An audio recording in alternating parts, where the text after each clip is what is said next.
ವರಮಹಾಲಕ್ಷ್ಮಿ ಹಬ್ಬದ ದಿನ ಶ್ರೀಮಂತಿಕೆಯ ಪ್ರದರ್ಶನ ಮಾಡಿದ ವಿಚಾರಕ್ಕೆ ಸಂಬಂಧಪಟ್ಟಂತೆ ಸ್ವತಃ ಸೂರಿ ಅವರು ಟಿವಿ ನನಗೆ ಪ್ರತಿಕ್ರಿಯೆಯನ್ನು ಕೊಟ್ಟಿದ್ದಾರೆ. ಇದೆಲ್ಲವೂ ಕೂಡ ನಾನು ಸಕ್ರಮವಾಗಿಯೇ ಸಂಪಾದಿಸಿರುವಂತಹ ಆಸ್ತಿ ಅಂತ ಟಿವಿ ನನಗೆ ಬಿಡಿಎ ಬ್ರೋಕರ್ ಸೂರಿ ಪ್ರತಿಕ್ರಿಯೆ ಕೊಟ್ಟಿದ್ದಾರೆ. ನಮ್ಮ ಮನೆಯವರ ಹೆಸರಲ್ಲಿ 6 ಬ್ಯಾಂಕ್ ಖಾತೆಗಳಿವೆ. ನಾನು ಹಣ ಚಿನ್ನಾಭರಣವನ್ನ ಬ್ಯಾಂಕ್ನಿಂದಲೇ ತಂದಿದ್ದೇನೆ. ಒಂದೇ ಸಲ ಹಣವನ್ನ ಡ್ರಾ ಮಾಡಿಕೊಂಡು ಬಂದಿದ್ದೇನೆ.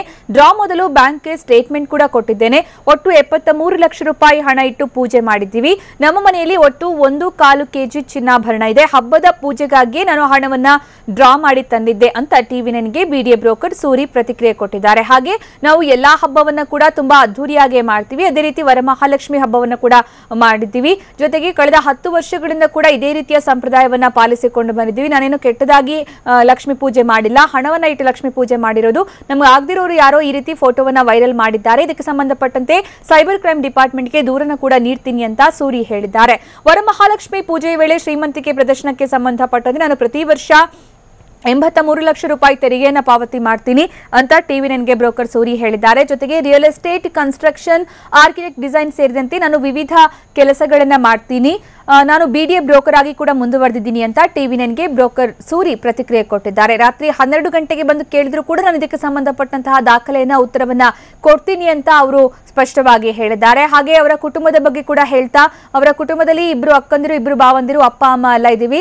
ನಮ್ಮ ಮನೆಯಲ್ಲಿ ಪ್ರತಿಯೊಬ್ಬರು ಕೂಡ ಕಷ್ಟಪಟ್ಟು ದುಡಿತೀವಿ. ಎಲ್ಲರೂ ಕೂಡ ಒಟ್ಟಾಗಿ ಕೆಲಸ ಮಾಡ್ತೀವಿ. ಹಾಗಾಗಿ ಹಬ್ಬವನ್ನು ಕೂಡ ಎಲ್ಲರೂ ಕೂಡ ಒಟ್ಟಾಗಿ ಸೇರಿ ಗ್ರ್ಯಾಂಡ್ ಆಗಿ ಸೆಲೆಬ್ರೇಟ್ ಮಾಡ್ತೀವಿ. ಇದರಲ್ಲಿ ಯಾವುದೇ ಅಕ್ರಮ ಇಲ್ಲ. ಜೊತೆಗೆ ನನ್ನ ಸ್ನೇಹಿತರಿಗೆ, ಬಂಧು ಬಳಗಕ್ಕೆ ಎಲ್ಲರೂ ಕೂಡ ಗೊತ್ತು ನಾವು ಈ ರೀತಿ ಪೂಜೆ ಮಾಡುವಂತಹ ವಿಚಾರ.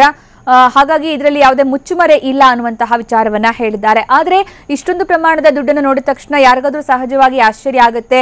ಎಲ್ಲಿಂದ ಬಂತು ಇಷ್ಟೊಂದು ದುಡ್ಡು, ಇಷ್ಟು ದುಡ್ಡು ಇಟ್ಟು ಪೂಜೆ ಮಾಡ್ತಾರಾ, ಹಾಗಾದ್ರೆ ಇವರೆಷ್ಟು ಶ್ರೀಮಂತರು ಇರಬಹುದು ಅನ್ನುವಂತಹ ಒಂದು ಪ್ರಶ್ನೆ ಸಹಜವಾಗಿ ಬರುತ್ತೆ. ಅದೆಲ್ಲ ಪ್ರಶ್ನೆಗಳಿಗೂ ಕೂಡ ಡೀಟೇಲ್ ಆಗಿ ಸೂರ್ಯ ಅವರು ಟಿವಿ ನೈನ್ ಜೊತೆಗೆ ಮಾತನಾಡಿದ್ದಾರೆ. ಎಲ್ಲವನ್ನ ಕೂಡ ಎಳೆ ಎಳೆಯಾಗಿ ವಿವರಿಸಿನೇ ಅವರು ಹೇಳಿದ್ದಾರೆ. ಯಾವ ರೀತಿ ಇದನ್ನ ಸಂಪಾದನೆ ಮಾಡದೆ, ಯಾವ ರೀತಿ ಇದನ್ನ ಪೂಜೆ ಮಾಡ್ತೀವಿ, ಮತ್ತೆ ಇದರ ಉದ್ದೇಶ ಏನು ಅನ್ನೋದ್ರ ಬಗ್ಗೆ ಸ್ಪಷ್ಟವಾಗಿ ಮಾಹಿತಿಯನ್ನ ಕೊಟ್ಟಿದ್ದಾರೆ. ಆದ್ರೆ ಒಂದಷ್ಟು ಆರೋಪಗಳು ಕೂಡ ಅವರ ವಿರುದ್ಧ ಕೇಳಿ ಬರ್ತಾ ಇರೋದು. ಅದಕ್ಕೆ ಅವ್ರದೇ ಆದಂತಹ ಸ್ಪಷ್ಟೀಕರಣವನ್ನ ಕೊಟ್ಟರು ಕೂಡ ಸೂಕ್ತ ಈ ಬಗ್ಗೆ ಸರಿಯಾದ ಒಂದು ಮಾಹಿತಿ ಇನ್ನಷ್ಟೇ ಗೊತ್ತಾಗಬೇಕಾಗಿದೆ. ಯಾಕಂದ್ರೆ ಅವರು ಹೇಳ್ತಾ ಇರೋ ಪ್ರಕಾರ ಪಾರ್ಕ್ ವಿಚಾರಕ್ಕೆ ಸಂಬಂಧಪಟ್ಟಂತೆ ಯಾವುದೇ ಗೋಲ್ಮಾಲ್ ಮಾಡಿಲ್ಲ, ಯಾವುದೇ ರೀತಿಯ ಮೋಸ ಆಗಿಲ್ಲ ಅನ್ನುವಂಥದ್ದು ಅವ್ರು ಹೇಳ್ತಾ ಇರೋದು HSR ಲೇಔಟ್ನಲ್ಲಿ. ಆದರೆ ಇದಕ್ಕೆ ಸಂಬಂಧಪಟ್ಟಂತ ಮೋಸ ಆಗಿದೆ ಅನ್ನುವಂಥದ್ದು ಅಲ್ಲಿ ಸ್ಥಳೀಯರ ಆರೋಪ. ಜೊತೆಗೆ ಈ ರೀತಿ ಹಬ್ಬ ಮಾಡಿದ ನಂತರ ಎಲ್ಲಿ ಸುದ್ದಿ ಆಗ್ತಾ ಇದ್ದಂತೆ ಸೂರ್ಯ ಅವರು ಎಸ್ಕೇಪ್ ಆಗಿದ್ದಾರೆ. ಅವರ ಮನೆಯವರೆಲ್ಲರೂ ಕೂಡ ಮನೆಯಿಂದ ಪರಾರಿ ಆಗಿದ್ದಾರೆ ಅನ್ನುವಂಥದ್ದು ಅವರು ಸ್ಥಳೀಯರು ಮಾಡ್ತಾ ಇದ್ದಂತಹ ಆರೋಪ. ಆದರೆ ಸೂರ್ಯ ಅವರೇ ಹೇಳೋ ಪ್ರಕಾರ ನಾವೆಲ್ಲೂ ಓಡಿ ಹೋಗಿಲ್ಲ.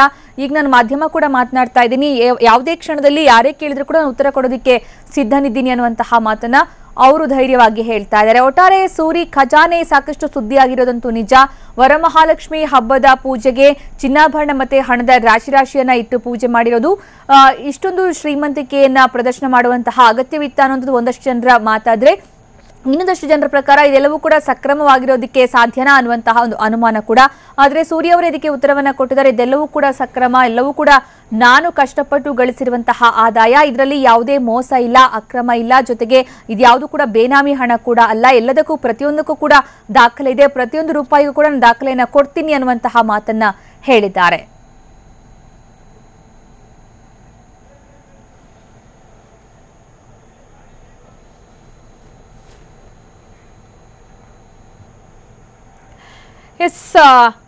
ಈಗ ನಮ್ಮ ಪ್ರತಿನಿಧಿ ಆನಂದ್ ಬುರ್ಲಿ ಅವರು ಸೂರ್ಯ ಅವರ ನಿವಾಸದ ಸಮೀಪದಲ್ಲೇ ಇದ್ದಾರೆ. ಅಲ್ಲಿಂದ ನಮ್ಮ ಜೊತೆಗೆ ನೇರ ಸಂಪರ್ಕದಲ್ಲಿ ಜಾಯ್ನ್ ಆಗ್ತಾರೆ. ಆನಂದ್ ಬುರ್ಲಿ, ಸೂರ್ಯ ಅವರು ಹೇಳ್ತಾ ಇದ್ರು ನಾನು ಯಾವುದೇ ಕ್ಷಣದಲ್ಲಿ ಬೇಕಾದ್ರೂ ಉತ್ತರವನ್ನ ಕೊಡೋದಕ್ಕೆ ಸಿದ್ಧ ಅಂತ. ಬಹುಶಃ ಅವ್ರು ತಮ್ಮ ಜೊತೆಗೆ ಇದ್ದಾರೆ ಅಂತ ಅನ್ಕೋತೀನಿ. ಇವಾಗ ಇದ್ರ ಬಗ್ಗೆ ಏನ್ ಹೇಳ್ತಾರೆ ಸೂರ್ಯ ಅವರು? ಇಷ್ಟೊತ್ತ ಜೊತೆ ನಮ್ಮ ಜೊತೆ ಮಾತಾಡ್ತಾ ಇದ್ರು, ಈಗ ಏನ್ ಹೇಳ್ತಾ ಇದ್ರೆ ಸ್ವತಃ ನಿಮ್ ಜೊತೆ ಮಾತಾಡುವಾಗ?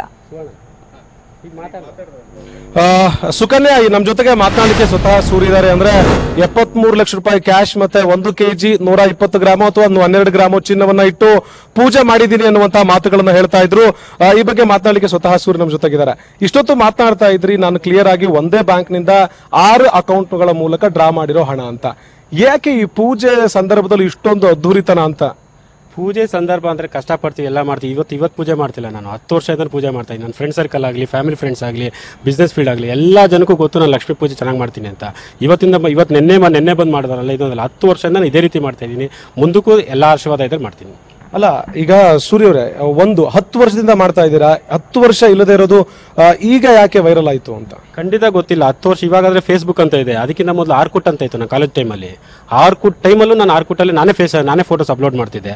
ಅವತ್ತು ಕೂಡ ಬರ್ತಿತ್ತು, ಇನ್ನೊಂದು ಕೂಡ ಬರ್ತಿತ್ತು. ಬಟ್ ಈ ಸರಿ ಈ ರೀತಿ ಆಯ್ತು ಅಂತ ಗೊತ್ತಿಲ್ಲ. ಈ ವರ್ಷ ಆಗಲಿ ಇನ್ನೊಂದಾಗಲಿ ಗೊತ್ತಿಲ್ಲ. ಬಟ್ ನಾ ಆರ್ಕುಟ್ ಕಾಲದಿಂದನೂ ನಾನು ಮಾಡ್ತಾನೆ ಇದ್ದೀನಿ. ಇವಾಗ ಫೇಸ್ಬುಕ್ ಅಂತ ಬಂದರೆ ಫೇಸ್ಬುಕ್ ಹೋದ ವರ್ಷನೂ ಮಾಡಿದ್ದೀನಿ, ಅದರಿಂದ ವರ್ಷನೂ ಮಾಡಿದ್ದೀನಿ. ಯಾವ ವರ್ಷ ನಿಲ್ಸಿಲ್ಲ, ಮುಂದಕ್ಕೂ ನಿಲ್ಸೋದಿಲ್ಲ. ಅಂದ್ರೆ ಈಗ ಇಷ್ಟೊಂದು ಪ್ರಮಾಣದ, ನೀವೇ ಹೇಳ್ತಾ ಇದ್ರಿ, ಲೆಕ್ಕ ಸಮೇತ ಹೇಳ್ತಾ ಇದ್ರಿ, ಇಷ್ಟು ಪ್ರಮಾಣದ ಕ್ಯಾಶ್ ಇದೆ, ಇಷ್ಟು ಪ್ರಮಾಣದ ಚಿನ್ನ ಇದೆ ಅಂತ, ಅದೆಲ್ಲವೂ ಕೂಡ ಒಂದೇ ದಿನ ಡ್ರಾ ಮಾಡಿದ್ದ ಹೇಗೆ ಅಂತ? ಎಲ್ಲ ಕೂಡ ಒಂದೇ ದಿನ ಡ್ರಾ ಮಾಡಿರೋದು. ಎಲ್ಲ ಡ್ರಾ ಮಾಡೋದಕ್ಕೆ ದಯವಿಟ್ಟು ತೋರಿಸ್ತೀನಿ ನೋಡಿ. ಇದು ಬ್ಯಾಂಕ್ ಸೀಲ್ ಸಿಗ್ನೇಚರ್ ಇದೆ, ಸ್ವಲ್ಪ ಓದ್ಬಿಡ್ತೀನಿ, ಕೇಳಿಸ್ಕೊಳ್ಳಿ. ಸುಕನ್ಯಾ, ಇದು TV9ಗೆ ಪ್ರಪ್ರಥಮ ಬಾರಿಗೆ ಸೂರ್ಯ ಅವರು ತಾವು ಯಾವ ಅಕೌಂಟ್ ನಿಂದ ಹಣವನ್ನ ಡ್ರಾ ಮಾಡಿದ್ರು ಮತ್ತೆ ಯಾವ ಅಕೌಂಟ್ ನ ಮೂಲಕ ಚಿನ್ನವನ್ನ ತಂದಿದ್ರು ಅದೆಲ್ಲವನ್ನು ಕೂಡ ಡಿಸ್ಕ್ಲೋಸ್ ಮಾಡ್ತಾ ಇದ್ದಾರೆ. ಯಾಕಂದ್ರೆ ದೃಶ್ಯದಲ್ಲಿ ನೋಡಬಹುದು, ದಾಖಲಾತಿ ಸಮೇತ ಅವರು ತೋರಿಸ್ತಾ ಇದ್ದಾರೆ. ಅಂದ್ರೆ ಯಾವ ಅಕೌಂಟ್ ನಿಂದ ತೆಗೆದಿದೆ, ಯಾವ ಅಕೌಂಟ್ ನಿಂದ ತೆಗೆದಿದ್ದೀವಿ ಅನ್ನುವಂತ ಸಂಪೂರ್ಣವಾದಂತಹ ಮಾಹಿತಿ ಇದೆ. Request you to withdraw of cash of ₹83 lakhs ಅನ್ನುವಂತದ್ದೊಂದು ಕಂಪ್ಲೀಟ್ ಡೀಟೇಲ್ಸ್ ಇದೆ. ಜೊತೆಗೆ ಅಲ್ಲಿ ಅಕೌಂಟ್ ಗಳನ್ನ ಮೆನ್ಷನ್ ಮಾಡಿದ್ದಾರೆ. ಅಂದ್ರೆ ಯಾವ ಅಕೌಂಟ್ ನ ಮೂಲಕ ಹಣವನ್ನ ಡ್ರಾ ಮಾಡಿದೀವಿ ಅನ್ನುವಂತ ಸಂಪೂರ್ಣವಾದಂತಹ ವಿವರ ಇದೆ. ಜೊತೆಗೆ the manager Lakshmi Vilas bank ಅನ್ನುವಂತ ಲಕ್ಷ್ಮೀ ವಿಲಾಸ ಬ್ಯಾಂಕ್ ನಲ್ಲಿರುವಂತಹ ಶಾಖೆ ಏನಿದೆ, ಆ ಶಾಖೆಯ ಮೂಲಕ 4 ಅಕೌಂಟ್ ಗಳ ಮೂಲಕ ಅವರು ಹಣವನ್ನ ಡ್ರಾ ಮಾಡಿದ್ದಾರೆ. ಜೊತೆಗೆ ಚಿನ್ನವನ್ನು ಕೂಡ ಡ್ರಾ ಮಾಡಿದ್ದಾರೆ. ಏನು ದೃಶ್ಯದಲ್ಲಿ ನೋಡ್ತಾ ಇದ್ದಾರೆ, ಅವರು ಸಂಪೂರ್ಣವಾಗಿ ಯಾವ ಮೂಲದಿಂದ ನಾನು ಹಣವನ್ನ ತಂದು ಪೂಜೆಯನ್ನ ನೆರವೇರಿಸಿದನೋ ಆ ಎಲ್ಲಾ ಹಣಕ್ಕೆ ಆದಾಯದ ಮೂಲ, ಅಂದ್ರೆ ಹಣ ಎಲ್ಲಿಂದ ತಂದೆ ಅನ್ನುವಂಥದ್ರ ಮೂಲವನ್ನ ನಾನು ತೋರಿಸ್ತಾ ಇದ್ದೀನಿ ಅನ್ನುವಂತ ಮಾತುಗಳನ್ನ ಹೇಳಿ ದಾಖಲಾತಿ ತೋರಿಸ್ತಾ ಇರಬಹುದು. ಜೊತೆಗೆ ಕಂಪ್ಲೀಟ್ ಆಗಿ ಅವರು ಮೆನ್ಷನ್ ಮಾಡಿದ್ದಾರೆ, ಅಂದ್ರೆ ಯಾವ ಅಕೌಂಟ್ ನಿಂದ ಎಷ್ಟು ಹಣವನ್ನ ಡ್ರಾ ಮಾಡಿದ್ದೀನಿ ಅನ್ನೋದು, ಯಾವ ಉದ್ದೇಶಕ್ಕೆ ಡ್ರಾ ಮಾಡಿದ್ದೀನಿ ಅನ್ನೋದು ಕೂಡ ಹೇಳಿದ್ದೀರಾ ಅಂತ. ಸೊ ದಯವಿಟ್ಟು ಹೇಳ್ತೀನಿ, ಇದು subject amount requesting you to withdraw of cash ₹83 lakh from my accounts. I understand Surya Narayan K, having SB account of our family. I kindly request you to withdraw the above amount to keep in front of Lakshmi God on Varma Lakshmi festival. Okay, ಈಗ ನೀವು ಲಕ್ಷ್ಮಿ ಪೂಜೆಗೆ ಅಂತ ಹಣ ತಂದಿರೋದ್ರ ಬಗ್ಗೆ ಆಗ್ಲಿ ಅಥವಾ ಬೇರೆದ್ರ ಬಗ್ಗೆ ಆಗ್ಲಿ ಈಗ ಪ್ರಶ್ನೆ ಇಲ್ಲ. ಇಷ್ಟೊಂದು ಪ್ರಮಾಣದ ಹಣ ಇಟ್ಟು ಪೂಜೆ ಯಾಕೆ ಅಂತ? ಇಷ್ಟೊಂದು ಪ್ರಮಾಣ ಅಂತ ಅದೇ ನನಗಂತ ಅನಿಸಿಲ್ಲ. ನಾನು ಇವತ್ತೆಲ್ಲ ನಮ್ಮ ಫ್ಯಾಮಿಲಿ ಮೂಲಕ ಇವತ್ತಿಂದ 10 ವರ್ಷ ಅಂದರೆ ಇದಕ್ಕಿಂತ ಚೆನ್ನಾಗೇ ಮಾಡಿದ್ದೀವಿ. ಇವತ್ತು ಚೆನ್ನಾಗಿ ಮಾಡಿದ್ದೀವಿ. ದೇವರ ಆಶೀರ್ವಾದ, ತಂದೆ ತಾಯಿ ಆಶೀರ್ವಾದದಿಂದ ಇವತ್ತವರೆಗೂ ಮಾಡ್ತೀವಿ, ಮುಂದಕ್ಕೂ ಮಾಡ್ಕೊಂಡೇ ಹೋಗ್ತಾ ಇದ್ದೀವಿ. ಇದು ನಮ್ಮ ಕೆಟ್ಟದೇನು ಅಂತ ನಮಗೆ ಅನಿಸಿಲ್ಲ. ಏನಕ್ಕಂದರೆ ನಮ್ದು ಹೇಳ್ತಿದ್ದೀವಲ್ಲ, 10 ವರ್ಷದಿಂದ ಮಾಡ್ಕೊಂಡು ಬಂದಿರೋ ಪದ್ಧತಿ ಇವತ್ತು ಹೊಸದಾಗಿ ಏನು ಉತ್ಪತ್ತಿ ಆಗಿರೋದಿಲ್ಲ. ಈಗ ನಾನು ಹೇಳ್ತಾ ಇರೋದು ನಿಜಾನ ಸುಳ್ಳು ಅಂತ ನಮ್ಮ ಫ್ರೆಂಡ್ ಸರ್ಕಲ್ ಆಗಲಿ, ಬಿಸ್ನೆಸ್ ಸರ್ಕಲ್ ಆಗಲಿ, ನಮ್ಮ ಫ್ಯಾಮಿಲಿಯಲ್ಲಿ ಎಲ್ಲರೂ ಗೊತ್ತಿರುತ್ತೆ. ಯಾಕಂದ್ರೆ ಪ್ರತಿಯೊಬ್ಬರು ನಮ್ಮ ಬಿಸ್ನೆಸ್ಸು, ಫ್ಯಾಮಿಲಿ ಸರ್ಕಲ್ ಎಲ್ಲರೂ ಗೊತ್ತಿದೆ ನಾನು ಈ ಥರ ಪೂಜೆ ಮಾಡ್ತೀನಿ ಅಂತ. ಸೂರ್ಯ ಅವರು, ಆಲ್ ಆಫ್ ಸಡನ್ ಇದು ಯಾಕೆ ಹೊರಗಡೆ ಬಂತು ಅಂತ? ನೀವು ಅಪ್ಲೋಡ್ ಮಾಡಿದ್ದ ಅಥವಾ ಬೇರೆಯವರು ಯಾರಾದ್ರೂ ಅಪ್ಲೋಡ್ ಮಾಡಿದ್ದ? ಖಂಡಿತ ಎಲ್ಲಾ ಸರಿ ನಾನೇ ಅಪ್ಲೋಡ್ ಮಾಡ್ತಿದ್ದೆ. ಈ ಸರಿ ಜೊತೆಲಿ ಬಂದವರು ಎಲ್ಲರೂ ಏನ್ ಮಾಡಿದ್ರು, ಸ್ನೇಹಿತರು ಹಿತೇಶ್ ಏನ್ ಮಾಡಿದ್ರು, ಈ ಸರಿ ಬೇಡ ಅಪ್ಲೋಡ್ ಮಾಡಬೇಡಿ, ಏನಕ್ಕೆ ಮಾಡ್ತೀರಾ ಬಿಡಿ ಅಂತ ಹೇಳಿದ್ರು. ಬಟ್ ಪೂಜೆ ನಡೆದಾಗ ಕಮ್ಮಿ ಅಂದ್ರೆ ತುಂಬಾ ಜನ ಇದ್ರು, 100 ಜನ ಇದ್ರು, 150 ಜನ ಇದ್ರು, ಎಷ್ಟು ಜನ ಇದ್ರು ಅಂತ ಗೊತ್ತಿಲ್ಲ. ಯಾಕಂದ್ರೆ ಪೂಜಾರಿ ಬರ್ತಾರೆ, ಅವ್ರು ಬರ್ತಾರೆ, ಪೂಜೆ ಮಾಡ್ತಾರೆ, ಎಲ್ಲರೂ ಜೊತೆಲಿ ಮಾಡ್ತೀವಿ. ಆ ಟೈಮಲ್ಲಿ ಎಲ್ಲರೂ ಫೋಟೋ ಹೊಡ್ಕೊಂಡಿರ್ಬೋದು, ಇಲ್ಲ ಬೈ ನನ್ಗೆ ಬಂದಿರೋಂತೂ ಯಾರು ಶತ್ರುಗಳಂತೂ ಇಲ್ಲ, ಬೈ ವೈರಲ್ ಆಗಿದೆ. ಬಟ್ ಯಾವುದೇ ಕಾರಣಕ್ಕೂ ಶತ್ರುಗಳಂತೂ ಇಲ್ಲ. ಬಂದಾಗ ಏನೋ ಪೂಜೆ ಮಾಡಿದಾಗ ಅವ್ರು ಖುಷಿಯಾಗಿ ಏನೋ ಒಂದು ಫೋಟೋ ಹಾಕೊಂಡಿರ್ಬೋದು, ಅವ್ರು ವಾಟ್ಸಪ್ಪಲ್ಲಿ ಹಾಕಿದ್ರು. ಪ್ರತಿಯೊಬ್ಬರು ಬಂದವರು ಎಲ್ಲರೂ ಅವ್ರು ವಾಟ್ಸಪ್ DP ಹಾಕೊಂಡಿದ್ರು, ಅವ್ರು ಫೋಟೋ ಹೊಡ್ಕೊಂಡಿದ್ರು, ಎಲ್ಲ ಫೋಟೋ ಹಾಕೊಂಡಿದ್ರು. ಬಟ್ ಏನೋ ಬೈ ಮಿಸ್ಟೇಕ್ ಆಗಿ ವೈರಲ್ ಆಗಿರ್ಬೋದು, ಇಲ್ಲ ಉದ್ದೇಶಪೂರ್ವಕ ಆಗಿರ್ಬೋದು, ಇಲ್ಲ ಆಗದಿರೋರು ಮಾಡಿರ್ಬೋದು. ಈಗ 10 ವರ್ಷ ಅಂದ್ರೆ ನೀವು ಹೇಳ್ತಿದ್ರೆ 2007 2006ರಿಂದಲೂ ಕೂಡ ನೀವು ಮಾಡ್ತಾ ಬಂದಿರಿ ಅನ್ನುವಂಥದ್ದು. ಅದಕ್ಕಿಂತ ಮುಂಚೆ ಈ ರೀತಿಯಾದಂಥ ಪೂಜೆ ಮಾಡ್ತಿರ್ಲಿಲ್ವಾ ಅಂತ? ಅದಕ್ಕಿಂತ ಮೊದಲು ಕೂಡ ನಾವು ಏನೂ ಇಲ್ದಿರೋ ಟೈಮ್ ಕೂಡ ಅವತ್ತು ಕೂಡ ಲಕ್ಷ್ಮೀ ನಮ್ಮ ಮನೇಲಿ ಏನೇನಿತ್ತು ಅದೆಲ್ಲ ಇಟ್ಟು, ಅವಾಗ ಕಾಯಿನ್ಸ್ಗಳು ಇಟ್ಟು, ಕಾಯಿನ್ಸ್ ಉದ್ದಕ್ಕೆ ಜೋಡಿಸಿ ನಮ್ಮ ತಾಯಿಯವರು ಆ ಕಾಲದಿಂದನೂ ಮಾಡ್ಕೊಂಡು. ಸೂರ್ಯ, ಇಲ್ಲಿ ಪ್ರಶ್ನೆ ಇರೋದೇ ಇಲ್ಲಿ 2006ಗಿಂತ ಹಿಂದೆ ಕಾಯಿನ್ಗಳನ್ನೆಲ್ಲ ಜೋಡಿಸಿ ಪೂಜೆ ಮಾಡ್ತೀನಿ ಅಂತ ಹೇಳ್ತಾ ಇದ್ರಿ. 2006 ನಂತರದಲ್ಲಿ ಈ ರೀತಿಯಾಗಿ ಕಂತೆ ನೋಟ್ಗಳನ್ನ ಇಟ್ಟು ಪೂಜೆ ಮಾಡ್ತೀವಿ ಅನ್ನುವಂಥದ್ದು. ಆ ಡ್ರಾಸ್ಟಿಕ್ ಚೇಂಜ್ ಹೇಗೆ, ಆ ಆದಾಯ ಹೇಗೆ ಅನ್ನುವಂಥದ್ದೇ ಒಂದು ಪ್ರಶ್ನೆ. ಖಂಡಿತ. ನಾನು ಬಂದು ಟೋಟಲ್ ಆಗಿ ನಾವು 2002 ನಾನು 10th ಕಂಪ್ಲೀಟ್ ಮಾಡಿದೆ. 10th ಕಂಪ್ಲೀಟ್ ಮಾಡಿದಾಗ SSLC ರ್ಯಾಂಕಿಂಗ್ ಬಂತು ನಂದು. ಅವತ್ತು ನಮ್ಮ ತಂದೆ ಆಟೋ ಡ್ರೈವರು. ಅವತ್ತು ಆಟೋ ಡ್ರೈವರ್ ಇದ್ದಾಗ ನಮಗೆ ಏನೂ ಇರಲಿಲ್ಲ, ಏನೂ ಇರಲಿಲ್ಲ. ಡಿಪ್ಲೊಮಲ್ಲಿ ನಾನು ನಾವು BV ನಾಗರಾಜ್ ಅಂತ 10th Navodaya government school BHS BV Nagaraj ಅಂತ ಪ್ರಿನ್ಸಿಪಲ್ ಏನು ಮಾಡಿದ್ರು, ನೀವು ಚೆನ್ನಾಗಿ ಓದ್ತೀಯಪ್ಪ, ಇಲ್ಲಿ ಮಾಡ್ತೀಯ, ಈ ಕಾಲೇಜ್ ಸೇರು ಅಂತ ಹೇಳಿದ್ರು. ಸೇರ್ಸೋದಕ್ಕೆ ಕೂಡ ನಮ್ಮ ಹತ್ರ ದುಡ್ಡು ಇರಲಿಲ್ಲ. ಹೇಳಿದ್ರಲ್ಲ ಕಾಯಿನ್ ಅಂತ ಹೇಳಿ, ಅವಾಗ ಕಾಯಿನ್ ಇಡೋಕ್ಕೂ ದುಡ್ಡು ಇರಲಿಲ್ಲ. ಅವಾಗ ಏನು ಮಾಡಿದ್ರು, ಅವರೇ ಕರ್ಕೊಂಡೋಗ್ಬಿಟ್ಟು ಒಂದು ಕಾಲೇಜ್ ಸೇರಿಸಿದ್ರು, SVKP ಅಂತ ಡಿಪ್ಲೊಮಲ್ಲಿ ಅವ್ರು ಒಂದೇ ಹೇಳಿದ್ದು, ಈ ಹುಡುಗ ನೆಸರಿ ಡಿಸ್ಟಿಂಕ್ಷನ್ ಬಂದರೆ ನಿಮ್ಮ ಹತ್ರ ಫೀಸ್ ತೊಗೊಳ್ಳಿ, ಡಿಸ್ಟಿಂಕ್ಷನ್ ಬಂದಿಲ್ಲ ಅಂದರೆ ಫೀಸ್ ತೊಗೊಳ್ಳಿ. ಇವನು ಒಳ್ಳೆ ಮಾರ್ಕ್ಸ್ ತೊಗೋತಾನೆ, ನೀವು ಡಿಸ್ಟಿಂಕ್ಷನ್ ಬಂದರೆ ನಿಮ್ಗೆ ಫೀಸ್ ತೊಗೋಬೇಡಿ. ಯಾಕಂದ್ರೆ ನಾವು ಕಡು ಬಡವರು, ಭಾಳ ಕಷ್ಟಪಟ್ಟು ನಮ್ಮ ಅಪ್ಪ ಅಮ್ಮ ಓದಿಸಿದ್ದಾರೆ. ಆ ಕಾಲದಿಂದ ನನಗೆ 4 ಗಂಟೆ 5 ಗಂಟೆ ಎದ್ದು ಓದೋದು ಅಭ್ಯಾಸ ಇತ್ತು. ಆ ರೀತಿ ಹೋಗಿ ಕಾಲೇಜ್ ಸೇರಿದಾದ್ಮೇಲೆ ಅದು ಬಂದು ನಾನು ಜಯನಗರ ಕಾಲೇಜ್ ಇತ್ತು. ಅಲ್ಲಿ ಬಂದಾಗ BTM ಲೆವೆಟಲ್ಲಿ ನಮಗೆ ಯಾವುದು ಮನೆ ನಮ್ಮ ಅಪ್ಪ ಆಟೋ ಡ್ರೈವರಿಂದ ಯಾರು ಮನೆ ಕೊಡಲಿಲ್ಲ, ಒಬ್ಬರು ಮನೆ ಕೊಡಲಿಲ್ಲ. ಮನೆ ರೆಂಟಿಗೆ ಕೇಳಿದ್ರು ಕೊಡಲ್ಲ, ಲೀಸ್ ಕೇಳಿರಲ್ಲ. ಆಟೋ ಡ್ರೈವರ್ ದುಡ್ಡು ಕೊಡಲ್ಲ, ಆಟೋ ಡ್ರೈವರ್ ಇದು ಮಾಡಲ್ಲ. ಆಟೋ ಡ್ರೈವರ್ ಬಾಡಿಗೆ ಕಟ್ಟಕ್ಕಾಗಲ್ಲ, ಆಟೋ ಡ್ರೈವರ್ ಮಗಂಗೆ ಇದು ಮಾಡಲ್ಲ ಅಂತ. ಆ ಕಾಲದಲ್ಲೂ ಭಾಳ ಕಷ್ಟಲೇ ಇದ್ದು. ನಂತರ ಏನು ಮಾಡಿದೆ, ನಮ್ಮದೊಂದು ಫ್ಯಾಮಿಲಿ ಇದರಲ್ಲಿ ಒಟ್ಟು 5 ಜನ ನಮ್ಮ ಅಪ್ಪ ಅಮ್ಮಂದಿರು, ಅಪ್ಪ ಅಣ್ಣಂದಿರು, ನಮ್ಮ ತಂದೆ ಒಟ್ಟು ಅವ್ರ ಭಾಗದಲ್ಲಿ 12/40 ಅಂತ ಒಂದು ಸೈಟ್, ಒಂದು ಮನೆ ಬಂದಿತ್ತು, ಭಾಗದಲ್ಲಿ ಬಂದಿತ್ತು. ಅದನ್ನು ಮಾರಿ ಆ ಕಾಲದಲ್ಲಿ 1,80,000 ರೂಪಾಯಿ ಮಾರಿ ಇಲ್ಲಿ BTM EWS ಅಂತ ಎಕನಾಮಿಕ್ ವೀಕರ್ ಸೆಕ್ಷನ್ ಅಂತಾರೆ, ಅಲ್ಲಿ ಚಿಕ್ಕ ಜಾಗ ಅಂದರೆ 20-30 ಕೊಡೋ ಜಾಗ, ಬಡವ್ರಿಗೆ ಅಂತ ಕೊಡೋ ಜಾಗ. ಆ ಜಾಗದಲ್ಲಿ ಏನು ಮಾಡ್ದೋ, ಒಂದು ಸೈಟ್ ತೊಗೊಂಡು, ಬಡವ್ರಿಗೆ ಫ್ರೀಯಾಗಿ ಏನು ಕೊಡಲಿಲ್ಲ, ಸೈಟ್ ಪರ್ಚೇಸ್ ಮಾಡ್ದು. ಅವಾಗ 93,000 ರೂಪಾಯಿ ಆಯಿತು. ನಾನು 93,000 ರೂಪಾಯಿ ಕಟ್ಕೊಳೋದಾಗ ಒಂದು 1.5 ಲಕ್ಷ 2 ಲಕ್ಷ ಆಯಿತು. ಮುಂದೆ ಇರೋ ಮನೆಯವ್ರು ಏನು ಮಾಡಿದ್ರು, ಒಂದು ಲೀಸಿಗೆ ನಮಗೊಂದು ಮುಂದೆ ಗ್ರೌಂಡ್ ಫ್ಲೋರ್ ಒಂದು ಲೀಸಿಗೆ ಕೊಟ್ಬಿಡಿ ಅಂತ ಅವ್ರು ಒಂದು 80,000 1 ಲಕ್ಷ ಕೊಟ್ಟರು. ಟೋಟಲ್ ಬಿಲ್ಡಿಂಗ್ ಕಂಪ್ಲೀಟ್ ಮಾಡೋ ಅಷ್ಟೆಲ್ಲ ಒಂದು 3-3.5 ಲಕ್ಷ ರೂಪಾಯಿ ಆಯಿತು. ಅಲ್ಲಿ ಹಂಗೆ ಆಗ್ತಾ ನಾವಾಗ ಇನ್ನೂ ಡಿಪ್ಲೊಮಾ ಫಸ್ಟ್ ಇಯರ್ ಓದ್ತಿದ್ದೆ. ನಂತರ ಏನಾಯ್ತು, ಅಲ್ಲಿ ಯಾರೋ ಬಂದ್ಬಿಟ್ಟು ಇದು ಬಿಲ್ಡಿಂಗ್ ಮಾಡ್ಬಿಡೋಣ, 9 ಲಕ್ಷ ಕೊಡ್ತೀನಿ ಅಂದರು. 3.5 ಲಕ್ಷದಿಂದ 9 ಲಕ್ಷ ನಾವು ನೋಡಿದ್ದೆ ಫಸ್ಟ್ ಟೈಮ್ ಲೈಫಲ್ಲಿ. 9 ಲಕ್ಷ ಕೇಳೇ ಇರಲಿಲ್ಲ. ಅಲ್ಲ, ಈಗ ನೀವೇ ಹೇಳ್ಕೊಂಡಿರೋ ಹಾಗೆ ರಿಯಲ್ ಎಸ್ಟೇಟು ಬೇರೆ ಬೇರೆ ಬಿಸ್ನೆಸ್ಗಳಿದೆ ಅಂತ, ಇಷ್ಟು ಡ್ರಾಸ್ಟಿಕ್ ಆಗಿ ಚೇಂಜ್ ಆಗುತ್ತಾ? ಇನ್ನು 2004 ಹೇಳ್ತಾ ಇದ್ದೀನಿ, ಇನ್ನು 2016 ಬಂದಿಲ್ಲ, 2004 ಹೇಳ್ತಾ ಇದ್ದೀನಿ. ಆವಾಗ ಏನಾಯಿತು, ಒಂದು ಸೈಟ್ ತೊಗೊಂಡು ಒಂದು ಬಿಲ್ಡಿಂಗ್ ತೊಗೊಂಡು, ಅದು ಒಂದು ಬಿಲ್ಡಿಂಗ್ ಆಯಿತು. ಅದು 9 ಲಕ್ಷಕ್ಕೆ ಮಾರ್ದ ಆ ಕಾಲದಲ್ಲಿ. 2004 9 ಲಕ್ಷ ಅಂದರೆ ಭಾಳ ದೊಡ್ಡ ಅಮೌಂಟು. ಆ ಕಾಲದಲ್ಲಿ ನನಗೆ ಕೆಟ್ಟ ಅಭ್ಯಾಸ ಇರಲಿಲ್ಲ, ಇವತ್ತು ಕೆಟ್ಟ ಅಭ್ಯಾಸ ಇಲ್ಲ, ಇನ್ನೊಂದೇನು ಮಾಡಿಲ್ಲ. ಈಗ ಎಷ್ಟೋ ಜನ ರಿಯಲ್ ಎಸ್ಟೇಟ್ ನೀವೇ ನೋಡಿದ್ರೆ ಲೈಫ್ ಬ್ಯಾಂಡ್ ಹೋಗ್ತಾನೆ, ಅಲ್ಲಿ ಹೋಗ್ತಾನೆ, ಇಲ್ಲಿ ಹೋಗ್ತಾನೆ, ದುಡ್ಡು ಕಳ್ಕೊತಾರೆ. ಕಷ್ಟಪಟ್ಟು ಅವತ್ತೇನಾಯಿತು, ನಾನು ನಮ್ಮ ತಂದೆ ನಮ್ಮ ತಾಯಿ ಎಲ್ಲರೂ ಕೂಡ ಬಿಲ್ಡಿಂಗ್ ಇಟ್ಟಿಗೆ ಎತ್ತಿಬಿಟ್ಟು ಒಂದು ಬಿಲ್ಡಿಂಗ್ ಕಟ್ಟಿದ್ದೀವಿ. ಎಲ್ಲ ಇಟ್ಟಿಗೆ ಎತ್ತಿ ಬಿಲ್ಡಿಂಗ್ ಕಟ್ಟಿ ಒಂದು ಬಿಲ್ಡಿಂಗ್ ಮಾಡಿದಾಗ 9 ಲಕ್ಷದಲ್ಲಿ ಏನು ಮಾಡಿದೆ, ಒಂದು ಸೈಟಿಂದ 2 ಸೈಟ್ ತೊಗೊಂಡು, 2 ಸೈಟಿಂದ 3 ಸೈಟ್ ತೊಗೊಂಡು ಒಂದೇ ವ್ಯವಹಾರದಲ್ಲಿ ಯಾವಾಗ 5 ಲಕ್ಷ ಲಾಭ ಅಂತ ನಾವು ದುಡ್ಡು ನೋಡಿದಿರೋರು ಭಾಳ ಕಷ್ಟ. ನಮ್ಮ ತಂದೆ ಆಟೋ ಡ್ರೈವರ್ ಅಂದರೆ ಭಾಳ ಕಷ್ಟಪಟ್ಟಿದ್ದೀವಿ. ಅವತ್ತು ಒಂದು 3 ಸೈಟ್ ತೊಗೊಂಡು, ಆ 3 ಸೈಟ್ ತೊಗೊಂಡ ನಂತರ ಆ 3 ಸೈಟು ಬಿಲ್ಡಿಂಗ್ ಕಟ್ಕೊಂಡು ಹೋದು. ಆ 3 ಸೈಟು ಬಿಲ್ಡಿಂಗ್ ಎಲ್ಲಿ ಕೂಲಿ ಬರೋ ಜಾಗದಲ್ಲಿ ಅದ್ರಲ್ಲಿ ನಮ್ಮ ಅಕ್ಕ ನಾನು ಎಲ್ಲ ಒಂದು ಕಡೆ ವರ್ಕ್ ಮಾಡಿದ್ದೀವಿ. ಇಟ್ಟಿಗೆ ಇಟ್ಟಿದ್ದೀವಿ, ಇಟ್ಟಿಗೆ ಗಾರೆ ಕೆಲಸ ಕಲ್ತಿಲ್ಲ ಅಷ್ಟೇ, ಇಟ್ಟಿಗೆ ಇಟ್ಟಿದ್ದೀವಿ, ಇಟ್ಟಿಗೆ ಎತ್ಕೊಂಡೋಗಿದ್ದೀವಿ. ನಮ್ಮ ತಾಯಿ ತಲೆ ಮೇಲೆ ಇಟ್ಕೊಂಡೋಗಿ ಮೇಲ್ಗಡೆ ಹೋಗಿ ಇಟ್ಟಿದ್ದಾರೆ. ಅಷ್ಟು ಕಷ್ಟಪಟ್ಟು ಮುಂದಕ್ಕೆ ಬಂದಿದ್ದೀವಿ. 3 ಸೈಟ್ ಹೋಗಿ 4 ಆಯಿತು, 4 ಸೈಟ್ ಅಂದರೆ ಎಲ್ಲೂ ಕೆಟ್ಟದ್ದು ಮಾಡಿಲ್ಲ. ಎಲ್ಲಾದರೂ ಯಾವ ಟೈಮನ್ನು ಒಂದು ಟೈಮ್ ವೇಸ್ಟ್ ಮಾಡಿದ್ರು. ಡಿಪ್ಲೊಮಾ ಫಸ್ಟ್ ಇಯರಲ್ಲಿ ನಾನು ಆಲ್ರೆಡಿ 3 ಬಿಲ್ಡಿಂಗ್ ಕಟ್ಟಿದ್ದೆ. ಸೆಕೆಂಡ್ ಇಯರ್ 3rd ಇಯರ್ ಅಷ್ಟೊತ್ತಲ್ಲ ಆಲ್ರೆಡಿ ನಾನು ಸ್ಟಾರ್ಟ್ ಆಗಿತ್ತು. ಇದೇ ಥರ ಸೈಟ್ ನೋಡ್ತಾ ಸೈಟ್ ಇದು ಎಲ್ಲಿ ಸಿಗುತ್ತೆ ಅಂದಾಗ BD ಆಯಿತು. BDಗೆ ಹೋದಾಗ BDಯಲ್ಲಿ ಗೊತ್ತಾಯ್ತು ಇನ್ನೂ ಕಮ್ಮಿ ಸೈಟ್ ಐತೆ. ಇದ್ರಲ್ಲಿ ಮಧ್ಯದಲ್ಲಿ ಏನಾಗುತ್ತೆ, ರಿಯಲ್ ಎಸ್ಟೇಟ್ ಅವರು ಇಷ್ಟು ದುಡ್ಡು ಅಷ್ಟು ದುಡ್ಡು ಅಂತ ಮಧ್ಯದಲ್ಲಿ ಕೊತ್ತಿದ್ರು. ಡೈರೆಕ್ಟ್ BDಗೆ ಹೋದಾಗ ಏನಾಯ್ತು, ನಮ್ಗೆ ಡೈರೆಕ್ಟ್ ಸೈಟ್ ಸಿಕ್ತು. ಅಲ್ಲಿಂದ BD ಕಾಂಟ್ಯಾಕ್ಟ್ ಆಯಿತು. ಅಲ್ಲ, ಈಗ BDA ನಿಯಮಾವಳಿ ಹಂಚಿಕೆ ಮಾಡುವಂತಹ ನಿಯಮಾವಳಿ ಇರೋದೇ ಒಬ್ಬರಿಗೆ ಒಂದು ಸೈಟ್ ಅನ್ನುವಂಥದ್ದು. ಜೊತೆಗೆ ಬೆಂಗಳೂರು ಹೊರತುಪಡಿಸಿ ಕರ್ನಾಟಕದ ಯಾವುದೇ ಭಾಗದಲ್ಲಿ ಸೈಟ್ ಇದ್ರೆ ಅಂತವರಿಗೆ ಅಲಾಟ್ ಮಾಡೋದಿಲ್ಲ ಅನ್ನುವಂಥ ಸ್ಟ್ರಿಕ್ಟ್ ನಿಯಮ ಇದೆ, ಸೀನಿಯಾರಿಟಿ ಕೂಡ ಇದೆ. ಹೀಗಿದ್ರು ಸೂರ್ಯ ಅವರಿಗೆ ಮತ್ತೆ ಆಟೋ ಕೃಷ್ಣಪ್ಪ ಅವರಿಗೆ ಯಾಕೆ ಪದೇ ಹಂಚಿಕೆ ಆಗ್ತಿತ್ತು ಅಂತ ಸೈಟು? ನೀವು ತಪ್ಪು ಮಾಹಿತಿ ಕೊಡ್ತಾ ಇದ್ದೀರಾ. ಎಲ್ಲೂ ಇವತ್ತವರೆಗೂ ಪಾಪ ಎಲ್ಲ ನಿಮ್ಗೇನೋ ಸೈಟ್ ಅಲಾಟ್ ಆಗಿರ್ಬೋದು, ಇಲ್ಲ ಇನ್ನೊಬ್ರು ಇರ್ಬೋದು, ಇಲ್ಲ TV ಅವ್ರಿಗೆ ಏನು ಮಾಡ್ತಾರೆ, ಮೀಡಿಯಾ ಒಂದು ಸ್ವಲ್ಪ ತೋರಿಸ್ಕೊಂಡಿರ್ತಾರೆ, ಸೈಟ್ ಅಲಾಟ್ ಮಾಡಿಸ್ಕೊತಾರೆ. ನನಗೆ ಇವತ್ತವರೆಗೂ ಯಾವ ಸೈಟು ಅಲಾಟ್ ಆಗಿಲ್ಲ. ಎಲ್ಲ ಸೈಟು ಕಾನೂನುಬದ್ಧವಾಗಿ ಪರ್ಚೇಸ್ ಮಾಡೋದು. ಒಬ್ಬ ಸೈಟು ಕರೆಕ್ಟ್ ನೀವು ಹೇಳೋದು, ಒಬ್ಬ ಸೈಟು ಕರ್ನಾಟಕದಲ್ಲಿ ಒಂದು ಸೈಟ್ ಇದ್ರೆ ಇನ್ನೊಂದು ಸೈಟ್ ತೊಗೊಳಂಗಿಲ್ಲ ಅಂತ ಗೌರ್ಮೆಂಟಿಂದ ಅಲಾಟ್ ಮಾಡಿಸ್ಕೊಳ್ಳೋದು. ಒಬ್ಬ ಮನುಷ್ಯ 500 ಸೈಟ್ ಬೇಕಾದ್ರೂ ತೊಗೋಬೋದು. ನಾ ಎಲ್ಲ ಸೈಟು ಪರ್ಚೇಸ್ ಮಾಡಿರೋದು. ಯಾವ್ದು ಇವತ್ತರೆಗೂ BDಯಲ್ಲಿ ಒಂದೇ ಒಂದು ಸೈಟ್ ಕೂಡ ಅಲಾಟ್ ಆಗಿಲ್ಲ. ಈಗ 2006ರಲ್ಲಿ ನಿಮಗೆ BDA ಪರಿಚಯ ಆಗುತ್ತೆ. ಕೃಷ್ಣಪ್ಪ ಅವರು ನಿಮ್ಮ ತಂದೆಯವರು ಅಲ್ಲಿಗೆ ಹೋಗ್ತಾರೆ, ಅಧಿಕಾರಿಗಳ ಪರಿಚಯ. ನಮ್ಮಪ್ಪ ಇವತ್ತರೆಗೂ ಹೋಗಿಲ್ಲ. ನಮ್ಮಪ್ಪ ಇನ್ನೋಸೆಂಟ್. ಇವತ್ತರೆಗೂ ಪಾಪ ಅವ್ರಿಗೆ 5,000 ರೂಪಾಯಿ ಕೊಟ್ಬಿಟ್ಟು 5,000 ರೂಪಾಯಿ 1 ವರ್ಷ ಪೂರ್ತಿ ಜಾಬಲ್ಲಿ ಹಾಕೊಂಡಿರ್ತಾರೆ. ನೋಟ್ ಕೂಡ ಚೇಂಜ್ ಮಾಡೋದಿಲ್ಲ. ಅವ್ರು ಅಷ್ಟು ಇನ್ನೋಸೆಂಟ್. ನಾವು BDAಗೆ ತಾವೇ ಹೌದು. ಓಕೆ, 2006ರಿಂದಲೂ ತಾವೇ BDAನಲ್ಲಿ ಆಕ್ಟಿವ್ ಆಗಿ ಕೆಲಸ ಮಾಡ್ತಿರೋದು ಅಂತ. ಇವತ್ತರೆಗೂ ಅಲ್ಲ, 2006ರಿಂದ ಈಗ 2 ವರ್ಷ ಆಯ್ತು BDAಗೆ ಹೋಗ್ತಿಲ್ಲ. ಏನಕ್ಕೆ ನಂಗೆ ಟೈಮ್ ಇರೋದಿಲ್ಲ. ಮಾಮೂಲಿ ಮಧ್ಯವರ್ತಿಗಳು ಕಳಿಸ್ತೀನಿ. ಅಲ್ಲಿ ನನ್ನ ಕೆಲಸ BDAಯಲ್ಲಿ ಇವತ್ತು ಇದೆ, ಇಲ್ಲ ಅಂತೇನಿಲ್ಲ.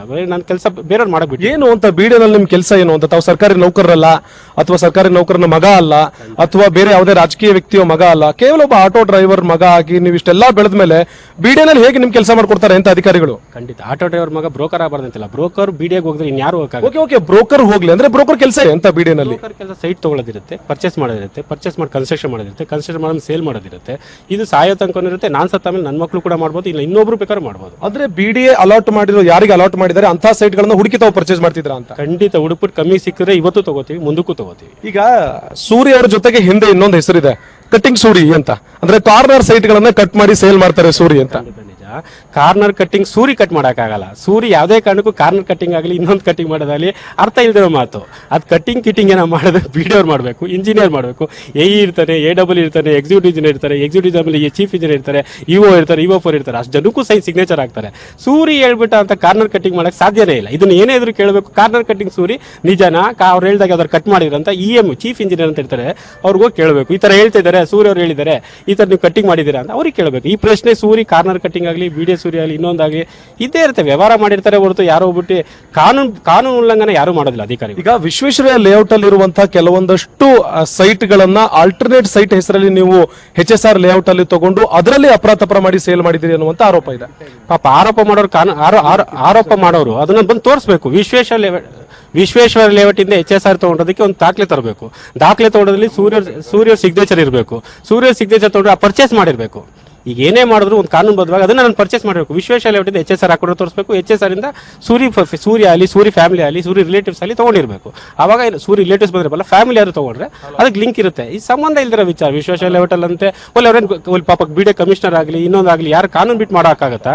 ಈಗ ಈ ಸೂರ್ಯ ಹೇಳ್ಬಿಟ್ಟು ಅಂದ್ಬಿಟ್ಟು ವಿಶ್ವೇಶ್ವರ ಲೇಔಟ್ ಇಂದ HSR ಕೊಡ್ತಾರಾ, ಇಲ್ಲ HSR ಲೇಔಟ್ ಇಂದ ಕೋರ್ಮಳ ಕೊಡ್ತಾರಾ, ಇಲ್ಲ ಇನ್ನೊಂದು ಕಡೆ ಇನ್ನೊಂದು ಕೊಡ್ತಾರ? ಕಾನೂನು ಬಾಹಿರ ಯಾವುದೇ ಇವಾಗ ಹೇಳಿದ್ರಲ್ಲ ಕಾನೂನು ಅನುಗುಣವಾಗಿದ್ರೆ ಮಾತ್ರ ಮಾಡ್ತಾರೆ. ಸೂರ್ಯ ಹೇಳಿದ್ರು ಮಾಡ್ತಾರೆ, ರೋಡಲ್ಲಿ ಹೋಗೋಣ ಹೇಳ್ತಾರೆ, ಇನ್ನೊಬ್ರು ದೊಡ್ಡ ವ್ಯಕ್ತಿಗಳು ಹೇಳಿದ್ರೆ ಹೇಳ್ತಾರೆ. CM ಏನಿದೆಯೋ ಕಾನೂನು ಕೆಳಗಡೆ ರೋಡಲ್ಲಿ ಹೋಗೋರು ಅದೇ ಇರುತ್ತೆ, ಮಧ್ಯವರ್ತಿಗಳಿಗೂ ಅದೇ ಇರುತ್ತೆ, ಎಲ್ಲರಿಗೂ ಅದೇ ಇರುತ್ತೆ. ಈಗ ಮುನಿಕೃಷ್ಣ ಅವರ ಲ್ಯಾಂಡ್ ಗೆ ಸಂಬಂಧಪಟ್ಟ ಹಾಗೆ ಶೇಷಾದ್ರಿಪುರ ಪೊಲೀಸ್ ಠಾಣೆಯಲ್ಲಿ ದೂರ ಇದೆ. ಆ ದೂರ ಈಗಲೂ ಕೂಡ ಅಂದ್ರೆ ಕಂಪ್ಲೇಂಟ್ ಈಗಲೂ ಕೂಡ ನಡೀತಾ ಇದೆ. ಅದರಲ್ಲಿ ಸೂರ್ಯ ಅವರ ಪಾತ್ರ ಹೇಗೆ ಅಂತ ವ್ಯಕ್ತಿ ಮಧ್ಯವರ್ತಿಗಳು ಯಾವುದೋ ಒಂದು ಕೇಸ್ ಆಗಿದ್ ನಿಜ. ಮಧ್ಯವರ್ತಿಯಲ್ಲಿ ಕೇಸ್ ಆಗಿದ್ ನಿಜ. ಕೇಸ್ ಆಗಿದ ನಂತರ ಟೋಟಲ್ ಆಗಿ ಕೇಸ್ ಆಗಿದ್ ನಿಜ. ಕೇಸ್ ಆದಾಗ A1 ಇಂದ A7 ಆಯ್ತು. A1 ಅಲ್ಲಿ BD ಅಧಿಕಾರಿಗಳಿದ್ರು, A2 BD ಅಧಿಕಾರಿ ಇದ್ರು, A3 ರಿಯಲ್ ಎಸ್ಟೇಟ್ ಇದ್ರು. ನಂದು A6 ಇಲ್ಲ A7 ಅಲ್ಲಿ ಇತ್ತು. PD ಅವರು ಉದ್ದೇಶಪೂರ್ವಕವಾಗಿ ಏನಕ್ಕೆ ಒಂದು ವ್ಯವಹಾರ ಮಾಡ್ತೀವಿ ಅನ್ನೋದಕ್ಕೆ ಉದ್ದೇಶಪೂರ್ವಕವಾಗಿ ನಮ್ಮ ರೈವಲ್ ಸೇರಿಸಿ ನಮ್ಮ ಹೆಸರು ಸೇರಿಸೋರು. ಬಟ್ ಶೇಷಾದ್ರಿಪುರ ಕೇಸ್ ಆಯಿತು. ಕೇಸ್ ನಂತರ ಅಲ್ಲಿಂದ ಕೋರ್ಟ್ಗೆ ಹೋಗ್ಬೇಕಾದ್ರೆ ನನ್ನ ಹೆಸರು ಬಿಟ್ಟರು. ಅಲ್ಲಿ ಕ್ಲಿಯರ್ ಆಗಿ ಮೆನ್ಷನ್ ಮಾಡಿದ್ರು ಇದರಲ್ಲಿ ಯಾವುದೇ ರೀತಿ ಮುನಿಕೃಷ್ಣ ಸೈಟ್ ಅಲ್ಲಿ ಮುನಿಕೃಷ್ಣದಿಂದ ಸೂರ್ಯ ತಗೊಂಡ್ರಾಗಲಿ ಸೂರ್ಯ ಫ್ಯಾಮಿಲಿ ಆಗಲಿ ಇನ್ನೊಬ್ಬರಾಗಲಿ ಯಾವುದೇ ರೀತಿ ಇದು ಮಾಡಿಲ್ಲ. ಸೊ ಅವ್ರ ಹೆಸರು ಬಿಡ್ಬೋದು ಅಂತ ಬಿಟ್ಟು ಬೇರೆ ಹೆಸರು ಕಳಿಸಿ. ಅಂದ್ರೆ ಈಗ ಮುನಿಕೃಷ್ಣ ಅವರ ಕೇಸ್ ಈಗ ನಡೀತಾ ಇಲ್ವಾ ಅಂತ, ಅದರಿಂದ ಸೂರ್ಯ ಫುಲ್ ಕ್ಲೀನ್ ಚಿಟ್ ಸಿಕ್ಕಿದೆ ಅಂತ? ಕ್ಲೀನ್ ಚಿಟ್ ಸಿಕ್ಕಿದೆ. ಹೈಕೋರ್ಟ್ ಅಲ್ಲಿ ಸ್ಟೇನು ಸಿಕ್ಕಿದೆ. ಓಕೆ, ಈಗ ಸೂರ್ಯ ಅವರೇ ಒಂದು ಸ್ಪಷ್ಟವಾಗಿ HSR ಲೇಔಟ್ ನ ಪಾರ್ಕ್ ನ ಜಾಗಗಳನ್ನ ಮಾರಾಟ ಮಾಡಿರೋ ಆರೋಪ ನಿಮ್ಮ ಮೇಲಿದೆ. ಅದ್ರ ಬಗ್ಗೆ ಏನ್ ಹೇಳ್ತೀರಾ ಅಂತ? HSR ಲೇಔಟಲ್ಲಿ ಪಾರ್ಕ್ ಮಾಡೋ ಜಾಗ ಪಾರ್ಕ್ ಮಾಡೋದು ನಾನಾಗಲ್ಲ. ಪಾರ್ಕ್ ಮಾಡ್ತಾರಲ್ಲ, ಪಾರ್ಕ್ ಮಾಡಿದ್ದು BDA ಪಾರ್ಕ್ ಮಾಡಿದಾಗ ಏನು ಮಾಡಿದ್ರು, ನಾನು ಆ ಸೈಟ್ ಪರ್ಚೇಸ್ ಮಾಡಿದೆ. ನಮ್ಮ ತಾಯಿ ಹೆಸರು ಪರ್ಚೇಸ್ ಮಾಡಿದೆ, ನಮ್ಮ ಸಿಸ್ಟರ್ ಹೆಸರು ಪರ್ಚೇಸ್ ಮಾಡಿದೆ. PCR ಅಂತ ಬರುತ್ತೆ. ಅಂದರೆ ನಾನೇ ಕಂಪ್ಲೇಂಟ್ ಕೊಟ್ಟಿದ್ದೀನಿ ಶೇಷಾದ್ರಿಪುರಮಲ್ಲಿ. ಏನಂತ ಅಂದರೆ ನಮ್ಮ ತಾಯಿ ಪರವಾಗಿ ಈ ಥರ BD ಅವರು ಈ ಥರ ಉದ್ದೇಶಪೂರ್ವಕವಾಗಿ ಪಾರ್ಕ್ ಸೈಟ್ನ ಸೈಟ್ ಮಾಡಿದ್ದಾರೆ. ಪಾರ್ಕ್ ಸೈಟ್ನ ಸೈಟ್ ಮಾಡಿದ್ದಾರೆ. ಅದಕ್ಕೆ ಇವ್ರನ್ನ ಕಾನೂನುಬದ್ಧವಾಗಿ ಇವ್ರನ್ನ ಇದು ಮಾಡ್ಕೋಬೇಕು ಅಂದ್ಬಿಟ್ಟು ಆ ಕಾಲದಲ್ಲಿ ಇದ್ದಿದ್ದ BD ಅಧಿಕಾರಿ ಡೆಪ್ಟಿ ಸೆಕ್ರೆಟರಿನ A1 ಮಾಡಿದ್ದಾರೆ, ಸೂಪರ್ಡೆಂಟ್ A2 ಮಾಡಿದ್ದಾರೆ, ಎಲ್ಲರೂ ಸೇರ್ಬಿಟ್ಟು A1 A2 A3 ಅಂತ A7 ತನಕ ಕೇಸ್ ನಾನು ಮಾಡಿರೋದು ಹೊರತು ಅವ್ರು ನನ್ನ ಮೇಲೆ ಮಾಡಿಲ್ಲ. BD ತಪ್ಪು ಮಾಡಿದ್ರೆ ಅಂತ ನಾನು ಕೇಸ್ ಮಾಡಿರೋದು PCR. ಅದು ತಪ್ಪು, ನನ್ನ ಮೇಲೆ ಯಾರು ಮಾಡಿಲ್ಲ. ಅಂದ್ರೆ ಈಗ 73 ಲಕ್ಷ ರೂಪಾಯಿ ಒಂದೇ ಅಕೌಂಟ್ ಇಂದ ಪಡೆಯುವಂತ ಸೂರ್ಯ ಅವರು IT ರಿಟರ್ನ್ಸ್ ಎಷ್ಟು ಫೈಲ್ ಮಾಡ್ತಿದ್ದಾರೆ, ಮತ್ತೆ ನಿಮ್ಮ ಘೋಷಿತ ಆಸ್ತಿ ಎಷ್ಟು ಅಂತ? ಘೋಷಿತ ಆಸ್ತಿ ಟೋಟಲ್ ಆಗಿ ಒಂದು 15 ಕೋಟಿ ಇರ್ಬೋದು. ಟೋಟಲ್ ಫ್ಯಾಮಿಲಿ ಎಲ್ಲರೂ ಸೇರಿ ಘೋಷಿತ ಆಸ್ತಿ ನಾನು 1 ನಿಮಿಷಕ್ಕೆ ಬಂದ್ಬಿಟ್ಟು 13 ರೂಪಾಯಿ ಟ್ಯಾಕ್ಸ್ ಕಟ್ತೀನಿ. 1 ನಿಮಿಷ ನಾನು ಮಲಗಿದ್ರು ಟ್ಯಾಕ್ಸ್ ಕಟ್ತೀನಿ, ಎದ್ದಿದ್ರು ಟ್ಯಾಕ್ಸ್ ಕಟ್ತೀನಿ. ಟ್ಯಾಕ್ಸ್ ಏನು ಕಟ್ಟಿದ್ದೀನೋ ಅದನ್ನೇ ತೋರಿಸಿದ್ದೀನಿ. ಅದೇ ಅಕೌಂಟಲ್ಲಿ ಡ್ರಾ ಮಾಡಿದ್ದೀನಿ, ಅದೇ ಅಕೌಂಟಲ್ಲಿ ವಿಡ್ರಾ ಮಾಡಿದ್ದೀನಿ. ಒಂದೊಮ್ಮೆ ಏನಾದರೂ IT ಅಧಿಕಾರಿಗಳು ಸೂರ್ಯ ಅವ್ರನ್ನ ನೇರವಾಗಿ ಬಂದು ಪ್ರಶ್ನೆ ಮಾಡಿದ್ರೆ ಎಲ್ಲದಕ್ಕೂ ಕೂಡ ಕ್ಲೀನ್ ಆಗಿ IT ರಿಟರ್ನ್ ಕೊಡುವಂತ ಉತ್ತರ ಕೊಡುವಂತದ್ದು? IT ಅಧಿಕಾರಿ ನೇರವಾಗಲ್ಲ. ಇವಾಗ ಮಧ್ಯರಾತ್ರಿ 12 ಗಂಟೆ ಬಂದಿಲ್ಲ ರೈಟ್, ನಾವು ಇವಾಗ ಬಂದ್ರು ನಾವು ಉತ್ತರ ಕೊಡಕ್ಕೆ ರೆಡಿ ಇದ್ದೀವಿ. ಈಗ ಸ್ಪಷ್ಟವಾಗಿ ಹೇಳಿ, ಈ ರೀತಿಯಾದಂತ ಎಲ್ಲಾ ಆರೋಪಗಳಿರುವಂತದ್ದು 2006ಗಿಂತ ಮುಂಚೆ ಕಾಯಿನ್ ಕಲೆಕ್ಟ್ ಮಾಡಿ ಪೂಜೆ ಮಾಡ್ತಾ ಇದ್ದಂತ ಸೂರಿಗೂ 2017ರಲ್ಲಿ ಕಂತೆ ನೋಟ್ ಇರುವಂತಹ ಸೂರಿಗೂ ನಡುವಿನ ವ್ಯತ್ಯಾಸದಲ್ಲಿ ಯಾವುದೇ ಅಪರಾಧ ಇಲ್ವಾ ಅಂತ? 2004ರಲ್ಲಿ ಇವರು ಇನ್ಫೋಸಿಸ್ ಓನರ್ ಬಂದ್ಬಿಟ್ಟು ಕಾರ್ ಶೆಡ್ ಅಲ್ಲಿ ಇದ್ದ. ಪಾಪ ಕಾರ್ ಶೆಡ್ ಒಂದು 60 ಸಾಫ್ಟ್ವೇರ್ ಕಂಪನಿ ಇದ್ರು. ಸಾಫ್ಟ್ವೇರ್ ಕಂಪನಿ ಇವತ್ತು 10 ಲಕ್ಷ ಕೋಟಿಗಿದ್ದಾರೆ ಮನುಷ್ಯ. ಅವ್ರಿಗೆ ಏನ್ ಡಿಫ್ರೆನ್ಸ್ ಇರುತ್ತೆ ಅದೇ ಉತ್ತರ ನಾನು ಕೊಡಬೇಕಾಗುತ್ತೆ ಹೊರತು ನಾನು ಅವ್ರಿಗಿಂತ ದೊಡ್ಡವರಾಗಿಲ್ಲ. ನಿಮ್ಮೆಲ್ಲ ಆಶೀರ್ವಾದ ಇದ್ರೆ ನಾನು ಮಾಡ್ಬೋದು ಅಷ್ಟೇ. ಅಲ್ಲ, ಈಗ 2006ರಿಂದ 2017 ಕೇವಲ 10 ವರ್ಷದ ಗ್ಯಾಪ್ ಅಲ್ಲಿ ಅಂತಹ ಬಿಸ್ನೆಸ್ ಏನು ಅಂತ ಸೂರ್ಯ ಅವ್ರದ್ದು?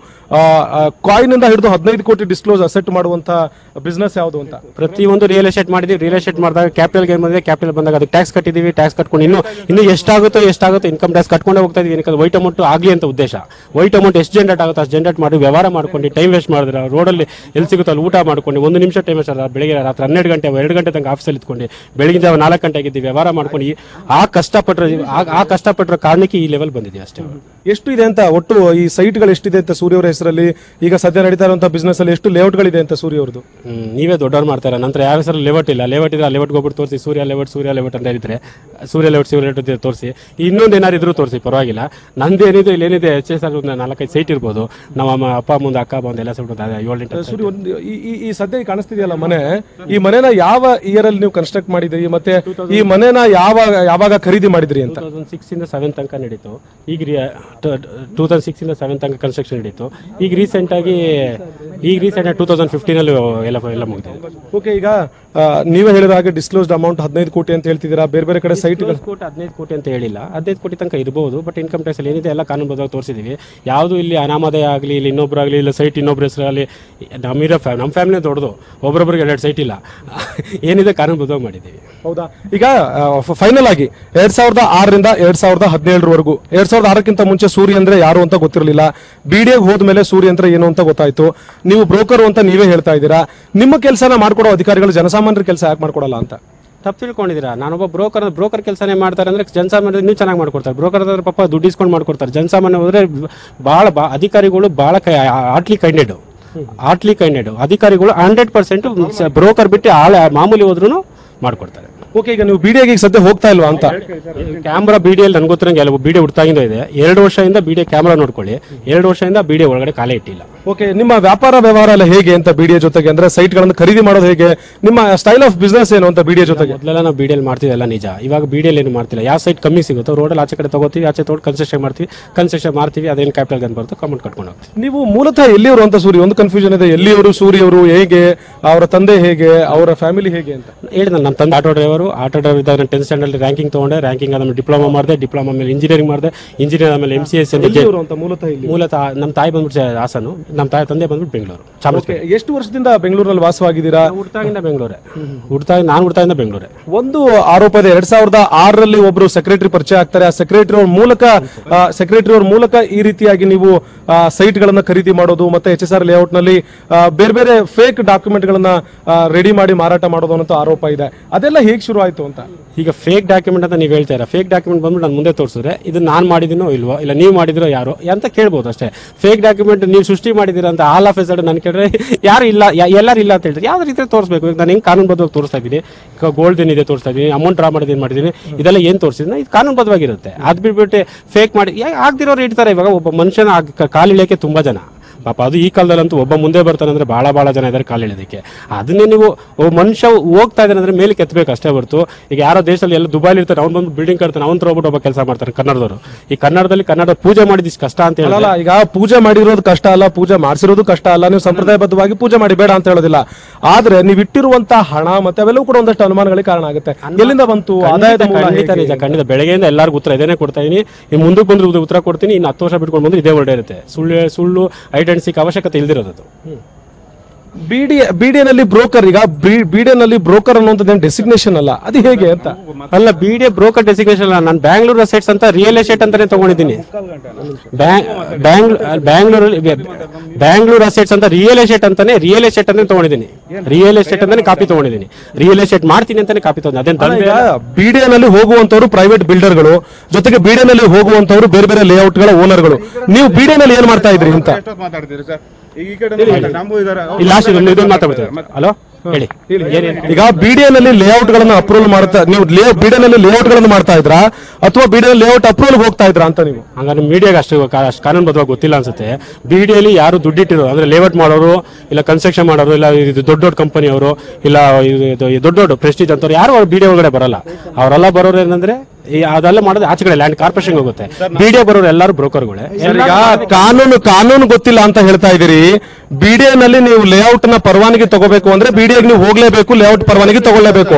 ನೀವೇನಾದ್ರೂ ಲೇಔಟ್ ಮಾಡಿದ್ರಾ ಅಂತ? ಖಂಡಿತ ಅದನ್ನೇ ಹೇಳ್ತಾರೆ. ಲೇಔಟ್ ನಾವು ಮಾಡೇ ಇಲ್ಲ.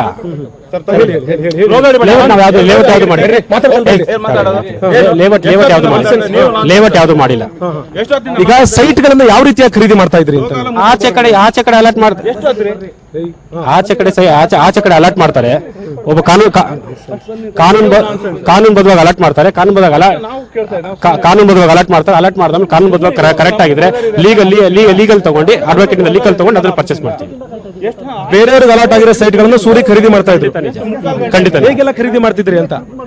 ಕಮ್ಮಿ ಸಿಕ್ಕರೆ ತಗೋತೀವಿ. ಇವಾಗ ಕಷ್ಟ ಇರ್ತದೆ, ಇದು ಕಮ್ಮಿ ಇದ್ದಾಗ ತಗೋತೀವಿ, ಲೊಕೇಶನ್ ಚೆನ್ನಾಗಿರೋ ತಗೋತೀವಿ, ತಗೊಂಡು ಕನ್ಸ್ಟ್ರಕ್ಷನ್ ಮಾಡ್ತೀವಿ, ಬಿಲ್ಡ್ ಮಾಡ್ತೀವಿ. ಬರೀ ಬಿಡಿಎ ಲೇಔಟ್ಗಳ ಬಿಡಿಎ ಸೈಟ್ ಅಥವಾ ಬೇರೆ ಕಾರ್ಪೊರೇಷನ್ ತಗೋತೀವಿ, ಬಿಡಿಎ ತಗೋತೀವಿ, ಖಾತಾ ತಗೋತೀವಿ, ಇದಕ್ಕೆ ತಗೋತೀವಿ, ಏನಿದ್ರು ತಗೋತೀವಿ, ರೀಸೇಲ್ ಮಾಡ್ತೀವಿ. ಲ್ಯಾಂಡ್ ಬಿಡಿಎ ಈಗಂತ 2 ವರ್ಷದ ಬಿಡಿಎ ಇಲ್ಲೇ ಇಲ್ಲ, ಬೇರೆದೆಲ್ಲ ಮಾಡ್ತಿದ್ವಿ. ಅಂದ್ರೆ ಸೂರ್ಯ ಅವರು ಈಗ ಶುದ್ಧ ಹಸ್ತರು, ಯಾವುದೇ ರೀತಿಯಾದಂತಹ ಅಪರಾಧ ಕಾರ್ನರ್ ಸೈಟ್ ಕಟ್ಟಿಂಗು ಅಥವಾ ಬಿಡಿಎನಲ್ಲಿ ಬೇರೆ ಫೇಕ್ ಡಾಕ್ಯುಮೆಂಟ್ ಯಾವುದು ಇಲ್ಲ, ಎಲ್ಲವೂ ಕೂಡ ಶುದ್ಧ ಹಸ್ತರು ಅಂತ. ಖಂಡಿತವಾಗಿ ಇನ್ನೂ ಟೈಮ್ ಇದೆ. ನಾಳೆ ಬೆಳಗ್ಗೆಯಿಂದ ಯಾವ್ದು ಫೇಕ್ ಇದೆ ಎಲ್ಲ ತಗೊಂಡು ತೋರಿಸಿ, ಯಾವ ತೋರಿಸ್ಕೊ ಬಂದ್ರೆ ಮಧ್ಯರಾತ್ರಿ 12 ಗಂಟೆ ಬಂದು ಅದಕ್ಕೆ ಉತ್ತರ ಕೊಡ್ತೀವಿ. ಬೇರೆಯವರಿಗೆ ಸೈಟ್ ಮಾಡಿ ಅವ್ರು ಯಾವ್ದಾದ್ರು ಗಲಾಟೆ ಆ ಥರದ್ದು ಏನಾದ್ರು ಯಾರಿದ್ರೆ ಮೀಡಿಯಲ್ ಕೊಡಿ, ಯಾರಿಗೆ ಗಲಾಟೆ ಮಾಡಿದಾರ, ಇನ್ನೊಂದು ಮಾಡಿದಾರ, ಸೂರ್ಯದ ಸರಿ FIR ಆಗಿದೆ, ಯಾರಿಗೆ ಮೋಸ ಮಾಡಿದಾರೆ ಅಂತ ಕೇಳ್ಕೊಳ್ಳಿ. ಬಟ್ ಯಾಕೆ ಮುನಿಕೃಷ್ಣ ಅವ್ರಿಗೆ ಸಂಬಂಧಪಟ್ಟೆ ಬಂತು ಅಂತ ಆ ಕೇಸು? ಮುನಿಗೆ ಇವಾಗ ಆಗ್ತಿರೋರು ಬಂದಿರ್ತಾರೆ, ಆಗ್ತಿರೋರು ಬಂದು ಮಾತಾಡಿದಾಗ ಒಬ್ಬ ದೊಡ್ಡವನಾಗ್ಬೇಕಾದ್ರೆ ಒಬ್ಬ ಕಾಲೇಜ್ ತುಂಬಾ ಜನ ಇರ್ತಾರೆ. ಅದಕ್ಕೆಲ್ಲ ಏನ್ ಮಾತಾಡಕ್ಕಾಗತ್ತೆ? ಜನ ಇದ್ದಾಗ ಏನು ಮಾಡಕ್ಕಾಗೋದಿಲ್ಲ. ಇರ್ತಾರೆ. ಇವಾಗ ಫೇಕ್ ಅನ್ನೋದಿದ್ರೆ ಇಲ್ಲಿ ಇನ್ನೊಂದಿದ್ರೆ ಬೋರ್ಡ್ ಹಾಕೊಳ್ಳಿ, ಸೂರ್ಯ ಕಡೆ ಇದ್ರೆ ಇವತ್ತು ಬೆಳಗ್ಗೆ ಸೈಕಲ್ದಾಗ ಹಾಕಿ ಈ ತರ ಮಾಡಿದಾನೆ, ಪಾಪ ಆಟೋ ಡ್ರೈವರ್ ಮಗ ಇಷ್ಟು ದುಡ್ಡು ಮಾಡಿದಾನೆ, ಈ ತರ ಮೋಸ ಮಾಡಿದಾನೆ, ಯಾರು ಮೋಸ ಮಾಡಿದ್ರೆ ಯಾರು ಇದ್ರೆ ಬನ್ನಿ, ಬಂದ್ಬಿಟ್ಟು ಎಲ್ಲ ಇದ್ರೆ ತಗೊಳ್ಳಿ ಅಂತ ಹೇಳಿ ಯಾರು ಬಂದ್ರೆ ಪರವಾಗಿಲ್ಲ. ಬಿಡಿ ಅಧಿಕಾರಿಗಳ ಜೊತೆ ಸೂರ್ಯ ಅವರ ಲಿಂಕ್ ಎಷ್ಟರ ಮಟ್ಟಿಗೆ ಅಂತ? ಬಿಡಿ ಹೋಗಿ 2 ವರ್ಷ ಆಯ್ತು. ಲಿಂಕ್ ಯಾವ್ದಿದೆ? ಲಿಂಕ್ ಇದ್ರೆ ನನ್ಗೆ ಏನಾದ್ರು ಇರುತ್ತೋ, ಕಾಮನ್ ಪರ್ಸನ್ ನೀವು ಹೋದ್ರು ವ್ಯವಹಾರ ಮಾಡ್ಕೊಡ್ತೀನಿ, ಇದು ಮಾಡ್ತೀನಿ, ಹೆಲ್ಪ್ ಮಾಡ್ತೀನಿ, ಅವ್ರು ಹೆಲ್ಪಿಂಗ್ ನೇಚರ್ ಇರ್ತಾರೆ, ಕೆಲಸ ಮಾಡ್ತಾರೆ. ಆ ಪಾರ್ಕ್ ಈಗ HSR ಲೇಔಟ್ ನ ಪಾರ್ಕು ಮತ್ತೆ ಸೈಟು ಎರಡಕ್ಕೂ ಸಂಬಂಧಪಟ್ಟಾಗ ಯಾಕೆ ಸೂರ್ಯ ಅವ್ರ ಮೇಲೆ ಗುರುತರ ಆರೋಪ ಇದೆ ಅಂತ? ನೀವು ಶುದ್ಧ ಹಸ್ತ್ರ ಅನ್ನೋದಾದ್ರೆ ನಿಮ್ಮ ಮೇಲೆ ಯಾಕೆ ಆರೋಪ ಅಂತ? ಅವ್ರ ಪರವಾಗಿ ನಾನು ಫೈಟ್ ಮಾಡಿದೆ. ಪಾರ್ಕ್ ಜಾಗನ ಬಿಡಿ ಅವ್ರು ಅಲಾಟ್ ಮಾಡಿ ನಮ್ಮ ತಾಯಿ ಹೆಸರಿಗೆ ಸೇಲ್ ಮಾಡಿದ್ರು. ಅದು ಪರವಾಗಿ ಫೈಟ್ ಮಾಡಿ ಅವ್ರ ಯಾರು ಅಲಾಟ್ ಮಾಡಿ ಸೇಲ್ ಮಾಡಿದ್ದು? ಬಿಡಿ ಅಲಾಟ್ ಮಾಡಿ. ಯಾರಿಗೆ ಅಲಾಟ್ ಮಾಡಿತ್ತು ಅಂತ? ಬಿಡಿ ಲ್ಯಾಂಡ್ ಓನರ್ಗೆ ಅಲಾಟ್ ಮಾಡಿತ್ತು. ಅವರಿಂದ ನಾನು ಪರ್ಚೇಸ್ ಮಾಡಿದೆ. ಅವಾಗ ನಾನು ಏನ್ ಮಾಡಿದೆ, ನಾನು ಪರ್ಚೇಸ್ ಮಾಡೋದು ಕಷ್ಟಪಡೋ ದುಡ್ಡು ಬೇರೆದಲ್ಲ, ಅದಕ್ಕೋಸ್ಕರ ಅದನ್ನ ಫೈಟ್ ಮಾಡಿ ಅವ್ರ ಮೇಲೆ PCR ರಿಜಿಸ್ಟರ್ ಮಾಡಿಸ್ತೆ. BDA ಮೇಲೆ PCR ರಿಜಿಸ್ಟರ್ ಮಾಡಿಸಿ, ಈ ತರ ತಪ್ಪಾಗಿದೆ, ನಮ್ದು ಇದಾಗಿದೆ ಅಂತ ಹೇಳ್ಬಿಟ್ಟು. ಅಲ್ಲ, ಈಗ ಲ್ಯಾಂಡ್ ಓನರ್ ಹೋಗ್ಬೇಕಲ್ವಾ, ಪರ್ಚೇಸರ್ ನೀವೇ ಹೋಗ್ತೀರಿ ಅಂತ? ಲ್ಯಾಂಡ್ ಓನರ್ ಪರ್ಚೇಸ್ ಸೇಲ್ ಮಾಡಿದ್ಮೇಲೆ ಅವ್ನೇನಿರುತ್ತೆ, ಹೋಗ್ಬೇಕಾದ್ರೆ ನಾನು ರೈಟ್ ಓನರ್ ಯಾರು ಇರ್ತಾರೋ ಅವರೇ ಹೋಗ್ತಾರೆ ಹೊರತು ಯಾರು ಲ್ಯಾಂಡ್ ಓನರ್ ಹೋಗಲ್ಲ. ಕೊಟ್ಟ ಲಿಟಿಗೇಷನ್ ಗೊತ್ತಿದ್ದು ಖರೀದಿ ಮಾಡಿದ್ದ ಅಥವಾ ಲಿಟಿಗೇಷನ್ ತಗೊಂಡ್ಮೇಲೆ ಲಿಟಿಗೇಷನ್ ಆಗಿಲ್ಲ? ಟೋಟಲ್ 19-20 ಸೈಟ್ ಇತ್ತು, ಮೋಜ್ ಅಂತ ಅದ್ರಲ್ಲಿ ನಂದು ಒಂದೇ ಒಂದು ಸೈಟ್. ಅಂದ್ರೆ ಈಗ HSR ಲೇಔಟ್ ನ ಪಾರ್ಕ್ ಸಂಬಂಧಪಟ್ಟಂತ ಜಾಗ ಯಾವುದು ನಿಮ್ದಲ್ವಾ ಸರ್? ಯಾವುದು ನಂದಲ್ಲ. ಯಾವ್ದಾದ್ರೆ ನಾಳೆ ಬೆಳಿಗ್ಗೆ BDA ಕೇಳ್ಬೋದು, ಯಾವ್ದಾದ್ರೆ ಪಾರ್ಕ್ ಸಂಬಂಧ ಒಂದೇ ಒಂದು ಇದ್ರು ತಗೋಬಹುದು. ಅಲ್ಲ, ಈಗ ಸೂರ್ಯ ಅವರೇ, ಈಗ ನಿಮ್ಮ ಮೇಲೆ ಇರುವಂತ ಆರೋಪವನ್ನ ಶುದ್ಧ ಹಸ್ತರು ಅಂತ ಹೇಳ್ತಾ ಇದ್ದೀರಾ. ಎಷ್ಟರ ಮಟ್ಟಿಗೆ ಶುದ್ಧ ಹಸ್ತರು ಅಂತ ನೀವು? ಹಲೋ, ಅಲ್ಲ, ಈಗ ಎಷ್ಟರ ಮಟ್ಟಿಗೆ ಶುದ್ಧ ಹಸ್ತರು ಅಂತ ನೀವು? 100ಕ್ಕೆ 100%. ಅಲ್ಲ, ಈಗ ಡಿಸ್ಕ್ಲೋಸ್ಡ್ ಅಮೌಂಟ್ 15 ಕೋಟಿ ಅಂತ ಹೇಳ್ತಾ ಇದೀರಿ. 1 ಕೋಟಿ ಅಮೌಂಟ್ ಅನ್ನ ನೀವು ತಗೊಂಡ್ ಬಂದಿಟ್ಟಿದ್ದೀರಾ. ಎಷ್ಟರ ಮಟ್ಟಿಗೆ ಅಂತ ಇದು? ಅದಕ್ಕೆ ಸೂರಿ ಹೇಗೆ ಅಂತ ನೀವು 73 ಲಕ್ಷ ರೂಪಾಯಿನ 73 ಲಕ್ಷ ರೂಪಾಯಿನ ತಗೊಂಡ್ ಬಂದು ಮನೇಲಿ ಇಟ್ಟಿದ್ದೀರಾ, ಪೂಜೆನೂ ಮಾಡಿದೀರಾ, 10 ವರ್ಷದಿಂದ ಪೂಜೆ ಮಾಡ್ತಾ ಇದ್ದೀರಾ. 10 ವರ್ಷ ಯಾವ ರೀತಿ ಅಂತ ಇದು? ಯಾವ ರೀತಿ ಪೂಜೆ ಮಾಡಬಾರ್ದ್ರಿ? ಪೂಜೆ ಮಾಡಿದೀವಿ. ಪೂಜೆ ಮಾಡಿದ್ದಕ್ಕೆ ಅಲ್ಲ, 2006ರಿಂದ 2017 ಮಧ್ಯೆ ಯಾಕೆ ಸೂರ್ಯ ಅವರ ಅಮೌಂಟ್, ಅವರ ಆಸ್ತಿ ಇಷ್ಟು ಪ್ರಮಾಣದಲ್ಲಿ ಬೆಳೆದೋಯ್ತು ಅಂತ ಬಿಸ್ನೆಸ್ ಏನು ಅಂತ ಪ್ರಶ್ನೆ. ಅಂತ ಬಿಸ್ನೆಸ್ ಏನಿಲ್ಲ. ಬ್ರೋಕರ್ ಇವತ್ತು ಮಿನಿಸ್ಟರ್ ಆಗಿದ್ದಾರೆ, ಬ್ರೋಕರ್ MLA ಆಗಿದ್ದಾರೆ, ಇದ್ ಮಾಡೋರು ಏನೇನೋ ಆಗಿದ್ದಾರೆ. ಈಗ ಯಾವ್ದು ಏನಿದೆ ಬಹಳ ದೊಡ್ಡದೇನ್ ಮಾಡಿಲ್ಲ. ಅಲ್ಲಿ ಇಟ್ಟರೆ 73 ಲಕ್ಷ ದೊಡ್ಡದು ಅಂತ ಇನ್ನೇನ್ ಹೇಳ್ತಾರೆ? ಇದ್ರ ಉದ್ದೇಶಪೂರ್ವಕವಾಗಿ ತಪ್ಪಾಗುತ್ತೆ. ಈಗ 73 ಲಕ್ಷ ಲಕ್ಷ್ಮಿ ನಾನು ಕನ್ನಡದವನು, ಸಂಪ್ರದಾಯಕವನು, ದೇವ್ರು ಕೊಟ್ಟಿದೆ, ದೇವ್ರ ಮುಂದೆ ಇಟ್ಬಿಟ್ಟು ದೇವ್ರ ಪೂಜೆ ಮಾಡಿದೀನಿ. ಅದು ತಗೊಂಡು ಯಾವ್ದಾದ್ರು ವಿಡಿಯೋ ನೋಡಿದ್ರೆ, ನೀವು ಗೂಗಲ್ ಅಲ್ಲಿ ಯಾವ್ದಾದ್ರು ವಿಡಿಯೋ ನೋಡಿದ್ರೆ, ಇಲ್ಲೆಲ್ಲ ನೋಡ್ರೆ ಅವ್ನು ಯಾವ ತಮಿಳ್ನಾಡಲ್ಲಿ ಮಾಡ್ತಾನೆ, ಆಂಧ್ರದಲ್ಲಿ ಮಾಡ್ತಾನೆ, ದುಡ್ಡುಗಳು ಹಾಕೋತಾನೆ, ಕೆಳಗಡೆ ಹುಚ್ಚ ಹೋಗ್ತಾನೆ, ಬಿಟ್ಟು ಎಲ್ಲ ದುಡ್ಡು ಹೋಗ್ತಾನೆ, ಇನ್ಯಾವ್ದು ಹುಡುಗಿ ಮೇಲೆ ಲೈವ್ ಬ್ಯಾಂಡ್ ಹೊಡಿತಾರೆ. ಅದೆಲ್ಲ ಯಾವ್ದು ಮಾಡಿಲ್ಲ. ದೇವ್ರ ಪೂಜೆ ಮಾಡಿದೀನಿ. ದೇವ್ರ ಪೂಜೆ ಕಾನೂನುಬದ್ಧವಾಗಿ ಕ್ರಮಬದ್ಧವಾಗಿ ಏನೇ ಪೇಪರ್ ತೋರಿಸಿದ್ರು ಅಮೌಂಟ್ ಡ್ರಾ ಮಾಡಿ ಎಲ್ಲ ಮಾಡಿ ಪೂಜೆ ಮಾಡಿದೀನಿ. ದೇವ್ರ ಪೂಜೆ ಬಿಟ್ಬಿಟ್ಟು ಬೇರೆ ಏನು ಮಾಡಿಲ್ಲ. ಅದು ಬಿಟ್ಟು ಅವಾಗ ಲೈವ್ ಬ್ಯಾಂಡ್ ಹೋಗಿಲ್ಲ, ಇಲ್ಲ ಇನ್ನೊಂದು ಕೆಟ್ಟ ಕೆಲಸ ಮಾಡಿಲ್ಲ. ಇಲ್ಲ ಯಾರೋ ಒಬ್ಬ ಬ್ರೋಕರ್ ಎಲ್ಲ ಕೆಲಸ ಮಾಡ್ತಾರೆ. ಬ್ರೋಕರ್ ಒಬ್ಬ ದುಡ್ಡು ಮಾಡ್ತಾನೆ. ಇವತ್ತು ಬಂದ್ರೆ ಬೆಳಗ್ಗೆ ಓಡಾಯ್ತಾನೆ, ಇವತ್ತು ಅಲ್ಲೆಲ್ಲ ಹೋಯ್ತಾನೆ, ಅಲ್ಲೆಲ್ಲ ಲೈವ್ ಬ್ಯಾಂಡ್ ಇರ್ತಾನೆ, ಇನ್ನೊಂದು ಕಡೆ ಬ್ರೋಕರ್ ಇದು ರೇಸ್ ಕೋರ್ಸ್ ಹೋಗ್ತಾನೆ, ಇಲ್ಲ ಇದಕ್ಕೆ ಹೋಗ್ತಾನೆ, ಅಲ್ಲಿ ಒಬ್ರು ದುಡ್ಡು ಕಳ್ಕೊಬಿಟ್ಟು ಅದು ಕೆಟ್ಟು ಅದು ಅವಾಗ ನಿಮ್ಗೆಲ್ಲ ಪಾಪ ಗ್ರೇಟ್. ಒಂದ್ ಸ್ವಲ್ಪ ಬುದ್ಧಿವಂತೆ ಓಡಿಸ್ಬಿಟ್ಟು ದುಡ್ಡು ಮಾಡ್ಕೊಂಡು ಸೇವ್ ಮಾಡ್ಕೊಂಡು ಅವ್ರನ್ನ ನಾವು ಇದು ಮಾಡಿದ್ರೆ ಅದು ತಪ್ಪಾಗುತ್ತೆ. ಅಂದ್ರೆ ಈಗ ನೀವು ಲಿಟಿಗೇಷನ್ ಪ್ರಾಪರ್ಟಿ ನೀವು ಯಾವ್ದು ಪರ್ಚೇಸ್ ಮಾಡಿಲ್ಲ. ಲಿಟಿಗೇಷನ್ ಯಾವ್ದು ಪರ್ಚೇಸ್ ಮಾಡಿದ್ರೆ ಹಂಗಿದ್ರೆ ನೀವು ಮೀಡಿಯಲ್ ಹಾಕಿ ಲಿಟಿಗೇಷನ್ ಏನ್ ಮಾಡಿದಾರ, ಸೂರ್ಯಾಧಿಕಾರ ಕಾಂಪೌಂಡ್ ಹಾಕಿದಾರ, ಇಲ್ಲ ಸೂರ್ಯನ ಏನ್ ಮಾಡಿದಾರ, ಏನು ಮಾಡಿಲ್ಲ ಅಂತ ನೀವೇ ದೊಡ್ಡದು ಮಾಡ್ತಾ ಇದ್ದೀರಾ. ಅಂತ ದೊಡ್ಡ ವ್ಯಕ್ತಿನೂ ಅಲ್ಲ ನಾನು. ತಂದೆ ತಾಯಿ ಪಾರ್ಕ್ ಜಾಗನ ಖರೀದಿ ಮಾಡಿದ್ದೆ ಯಾವಾಗ, ಲಿಟಿಗೇಷನ್ ಶುರು ಆಗಿದೆ ಯಾವಾಗ ಅಂತ? ನಾನು ಖರೀದಿ ಮಾಡಿದಾಗ ಯಾವುದೇ ರೀತಿ ಲಿಟಿಗೇಷನ್ ಇಲ್ಲ. ಪಾರ್ಕ್ ಜಾಗದಲ್ಲಿ ಕನ್ಸ್ಟ್ರಕ್ಷನ್ ಮಾಡಿ ಪ್ಲಾನ್ ಸ್ಯಾಂಕ್ಷನ್ ಮಾಡಿಸಿದೆ. ನಂತರ ಬಂದ್ಬಿಟ್ಟು ಲಿಟಿಗೇಷನ್ ಅಂತ ಬಂದು ಸ್ಟಾರ್ಟ್ ಮಾಡಿದ್ರು BDA ಅವರು. ಅವಾಗ ನಾನು ಅವ್ರ ಮೇಲೆ PCR ಹಾಕ್ತೆ. ಏನಾಗಿತ್ತು? ನೀವು ಮಾಡಿಸಿದ್ದ ಅಥವಾ ಲ್ಯಾಂಡ್ ಓನರ್ ಮಾಡಿದ್ದ, ಹೇಗೆ ಅಂತ? ಲ್ಯಾಂಡ್ ಓನರ್ಗೆ ಕಾನೂನುಬದ್ಧವಾಗಿ ಕ್ರಮಬದ್ಧವಾಗಿ ಅಲಾಟ್ ಆಗಿತ್ತು. ಅಲಾಟ್ ಆದ ನಂತರ ನಾನ್ ಪರ್ಚೇಸ್ ಮಾಡಿದ್ದು. ಅದು ಅಲಾಟ್ ಆಗಿ 6 ತಿಂಗಳಾದ್ಮೇಲೆ ನಾನು ಪರ್ಚೇಸ್ ಮಾಡಿದ್ದು. ಅಲ್ಲ, ಈಗ 6 ತಿಂಗಳಾದ್ಮೇಲೆ ಪರ್ಚೇಸ್ ಮಾಡಿದಂತವರಿಗೆ BDA ಯಾಕೆ 6 ತಿಂಗಳ ನಂತರ ಕಂಪ್ಲೇಂಟ್ ಮಾಡಿದ್ರಿ? ಅದಕ್ಕಿಂತ ಮೊದಲು ಪ್ರಶ್ನೆ ಉದ್ಭವ ಆಗಿಲ್ಲ. ಪ್ಲಾನ್ ಸ್ಯಾಂಕ್ಷನ್ ಆಗೋ ತನಕ ಇರ್ಲಿಲ್ಲ. ಪ್ಲಾನ್ ಸ್ಯಾಂಕ್ಷನ್ ಆದ್ಮೇಲೆ ಸ್ಟಾರ್ಟ್ ಆಗಿದ್ದವರು ಕಟ್ಬೇಡಿ ಇದು ಪಾರ್ಕ್ ಜಾಗ ಅಂತ ಅವರೇ ಹೇಳಿದ್ರು. ಅವಾಗ ಅದಕ್ಕೆ ನಾನು ಉತ್ತರ ಸ್ಟಾರ್ಟ್ ಮಾಡಿದೆ, ಫೈಟ್ ಸ್ಟಾರ್ಟ್ ಮಾಡಿದೆ. ಪ್ಲಾನ್ ಸ್ಯಾಂಕ್ಷನ್ ಮೊದಲೇ ಪಾರ್ಕ್ ಜಾಗ ಅಂತ ಗೊತ್ತಿರ್ಲಿಲ್ವಾ ಅಂತ? ಅದು ಬಿಡಿಆರ್ ಗೊತ್ತಿರಬೇಕು ಸರ್. ಈಗ ಒಂದು ಚಿಕ್ಕ ಡಾಕ್ಯುಮೆಂಟ್ಸ್ ಅನ್ನು ತಗೊಳ್ಬೇಕಾದ್ರೆ ಕೂಲಂಕುಷವಾಗಿ ಪರಿಶೀಲನೆ ಮಾಡ್ತೀವಿ. ಪಾರ್ಕ್ ಜಾಗ ಅಂತ ಅದೇನಾದ್ರೂ ಅಲಾಟ್ ಆಗಿರ್ಲಿಲ್ವಾ ಅಂತಂದ್ರೆ ಪಾರ್ಕ್ ಈಗ ಸ್ಪೆಸಿಫೈಡ್ ಆಗಿ ಲೇಔಟ್ ಮಾಡಿದಾಗ ಸಿಎ ಸೈಟ್ ಇದು, ಪಾರ್ಕ್ ಸೈಟ್ ಇದು ಅಂತ ಹೇಳ್ಬಿಟ್ಟು ಮೆನ್ಷನ್ ಮಾಡಿರ್ತಾರೆ. ಹಾಗೆಲ್ಲ ಗೊತ್ತಿದ್ದು ಸೂರ್ಯ ಒಬ್ಬ ಜಾಣ ವಿದ್ಯಾರ್ಥಿಯಾಗಿ ಯಾಕೆ ಅದನ್ನ ಖರೀದಿ ಮಾಡಿದ್ರು ಅಂತ. ಜಾಣ ವಿದ್ಯಾರ್ಥಿ ಪಾರ್ಕ್ ಬಿಡಿಆರ್ ಅಂದ್ರೆ ದೇಶ ಪೂರ್ತಿ ನಂಬ್ತಾರೆ, ಜನಸಾಮಾನ್ಯ ನಂಬ್ತಾರೆ. ಅಲಾಟ್ಮೆಂಟ್ ಕೊಟ್ಟಿದ್ದಾರೆ, ಅಲಾಟ್ಮೆಂಟ್ ಗೆ ಡೆಪ್ಟಿ ಸೆಕ್ರೆಟರಿ ಸೈನ್ ಹಾಕಿರ್ತಾರೆ. ಡೆಪ್ಟಿ ಸೆಕ್ರೆಟರಿ ಅವರೇನಲ್ಲ ಕೆಎಸ್ ಅಧಿಕಾರಿ, ಒಬ್ಬ IAS ಆಫೀಸರ್ ಸೈನ್ ಆಗಿರ್ತಾರೆ. ಕಾನೂನು ಕಮಿಷನ್ ಆರ್ಡರ್ ಮಾಡಿರ್ತಾರೆ, ಸೆಕ್ರೆಟರಿ ಆರ್ಡರ್ ಮಾಡಿರ್ತಾನೆ, engineer AE executive chief engineer ಇಷ್ಟೆಲ್ಲ ಸೈನ್ ಹಾಕಿರ್ತಾರೆ. ಆ ಜನ ಸೈನ್ ಹಾಕಿರ್ತಾರೆ ಕಾನೂನುಬದ್ಧವಾಗಿದೆ ಅಂತ ನಾನು ಪರ್ಚೇಸ್ ಮಾಡೋದೇ ತಪ್ಪು ಅಂದ್ರೆ ಈ ಬಿಡಿಎ ಸೈಟ್ ಯಾರು ಖರೀದಿ ಮಾಡಂಗಿಲ್ಲ. ಅಂದ್ರೆ ನೀವು ಆ ಲಿಟಿಗೇಷನ್ ಇದೆ ಅಂತ ಖರೀದಿ ಮಾಡುವ ಗೊತ್ತೇ ಇರಲಿಲ್ಲ? ಖಂಡಿತ ಗೊತ್ತಿಲ್ಲ. ಲಿಟಿಗೇಷನ್ ಬಿಡಿ ಅಲಾಟೆ ಮಾಡ್ತಿರ್ಲಿಲ್ಲ. ಅದು ಪಾರ್ಕ್ ಜಾಗ ಅಂತಾನೆ ಗೊತ್ತಿರಲಿಲ್ವಾ? ಖಂಡಿತ ಗೊತ್ತಿರಲಿಲ್ಲ. ಅದು ಹೇಗೆ ಗೊತ್ತಿರಲ್ಲ ಅಂತ ನೀವು ರಿಯಲ್ ಎಸ್ಟೇಟ್ ಏಜೆನ್ಸಿ ನಿಮಗೆ ಹೇಗೆ ಗೊತ್ತಿರಲ್ಲ?